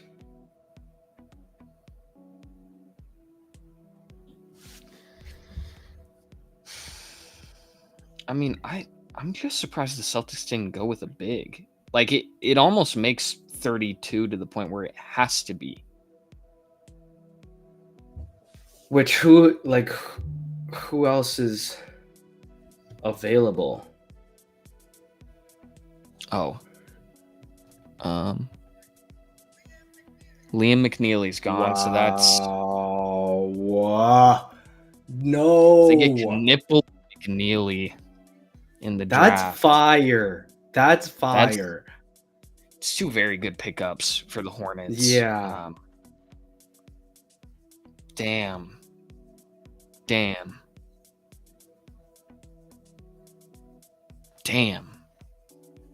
That one hurts a little bit, but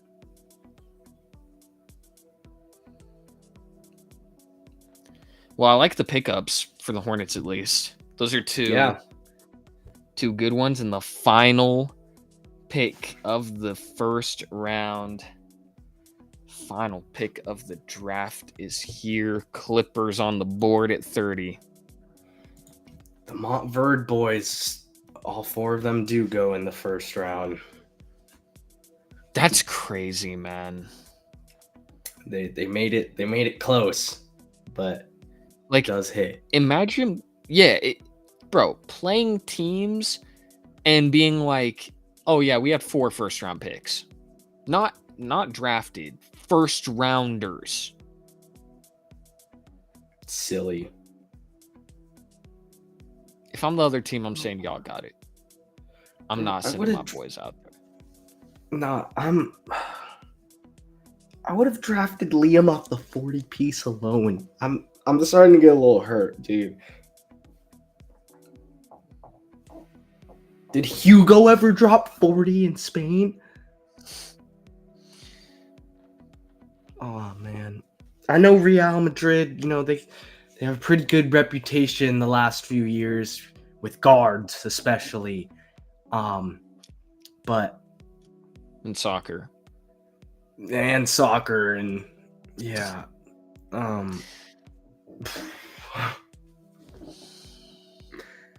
Oh, and all 4 of them were posted up in the team photo. That's crazy.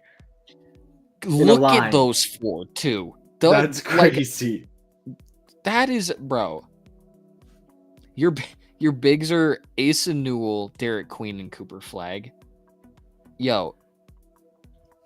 Did they go undefeated? Got Liam McNeely on the wing. Yeah, did they win every game ever? Like 2020 Montverde or okay. Caden them. That was Caden them, right? I can't wait to put some Hugo Gonzalez. That's the first thing I'm doing. It's the first damn thing I'm doing. I'm watching it all night on repeat, analyzing every bit and piece. It's going to be awesome because even if I don't like the tape, I'm going to trick myself into liking it. Reverse hypnosis into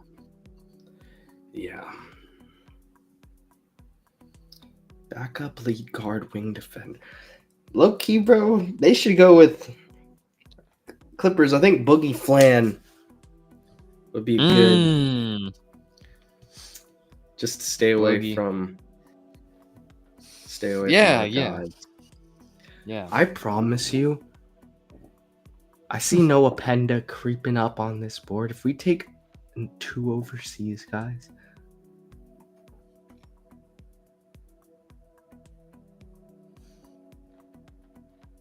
this feels like a Cam Jones pick. I could see this. I could see a Cam Jones. Get a solidified rotational guy, a little older. Yep. Ooh, whoa. What if the Celtics take Kalkbrenner? I'm not mad. I wouldn't be mad. Vet. Ready. Yeah. Experience. Yep. Solid interior defender. I think I'd be cool with that.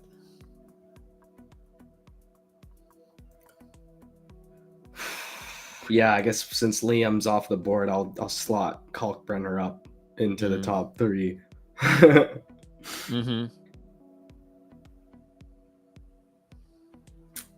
Man.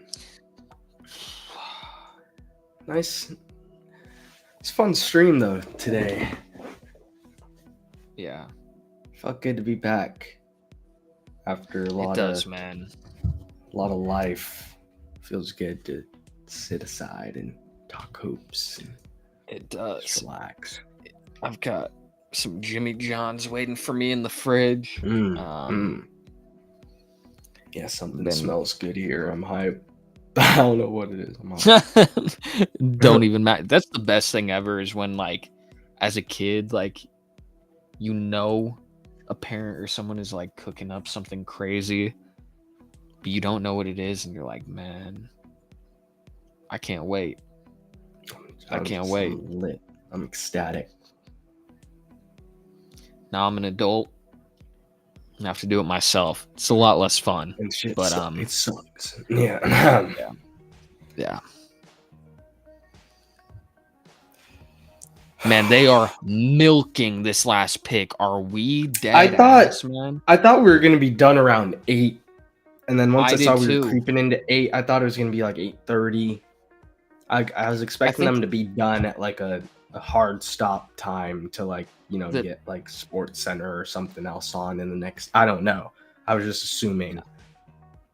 Yeah. 3.5 hours later. It's insane.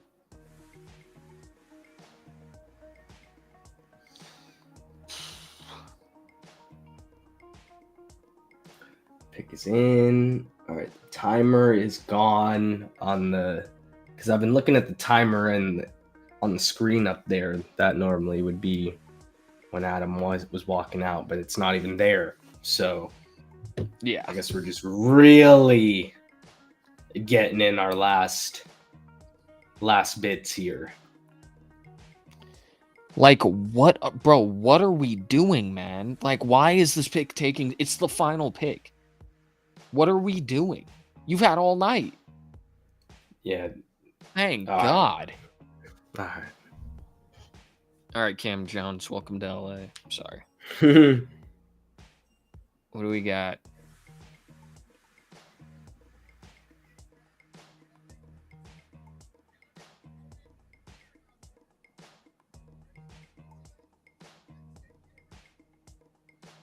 Wow. Okay. Big man off the board. All right. Well, it's not the big man I would have expected the Clippers to take. But first round pick in Penn State history. That's kind of crazy. That's to not sick, have any. Bro. Yeah. Yeah, that would be he awesome. Walked past the hat. I'm surprised that doesn't happen more often. Of like, yeah, bro, I'm not thinking right now. I was about to say I can't even imagine just like your body's on autopilot, making sure you don't fall or stumble or something. Right. And that is the draft. Take a quick look at the first round overall. Biggest surprise is an obvious one. Young, yeah, Adam Silver. No more talking out of you. I've heard enough. We'll see tomorrow what it has in store. But man, I'm excited. I'm sure, I don't know what the plan is, but I'm sure we'll do a breakdown, winners, losers, something at some point here. Yeah, we absolutely will. Once we get the full scope, because there's no point in doing like first round winners and losers. Like there's a whole second round left, so we'll see. The Nets, I don't really know, but it's the stream for everybody. Gonna go get some food, and Mo is going to do the same. We'll see you guys with more draft content once everything is all done. And again, thank you for tuning in, everybody, and we'll see you in the next video. Peace out, everyone. Peace Have out. a good night. See ya.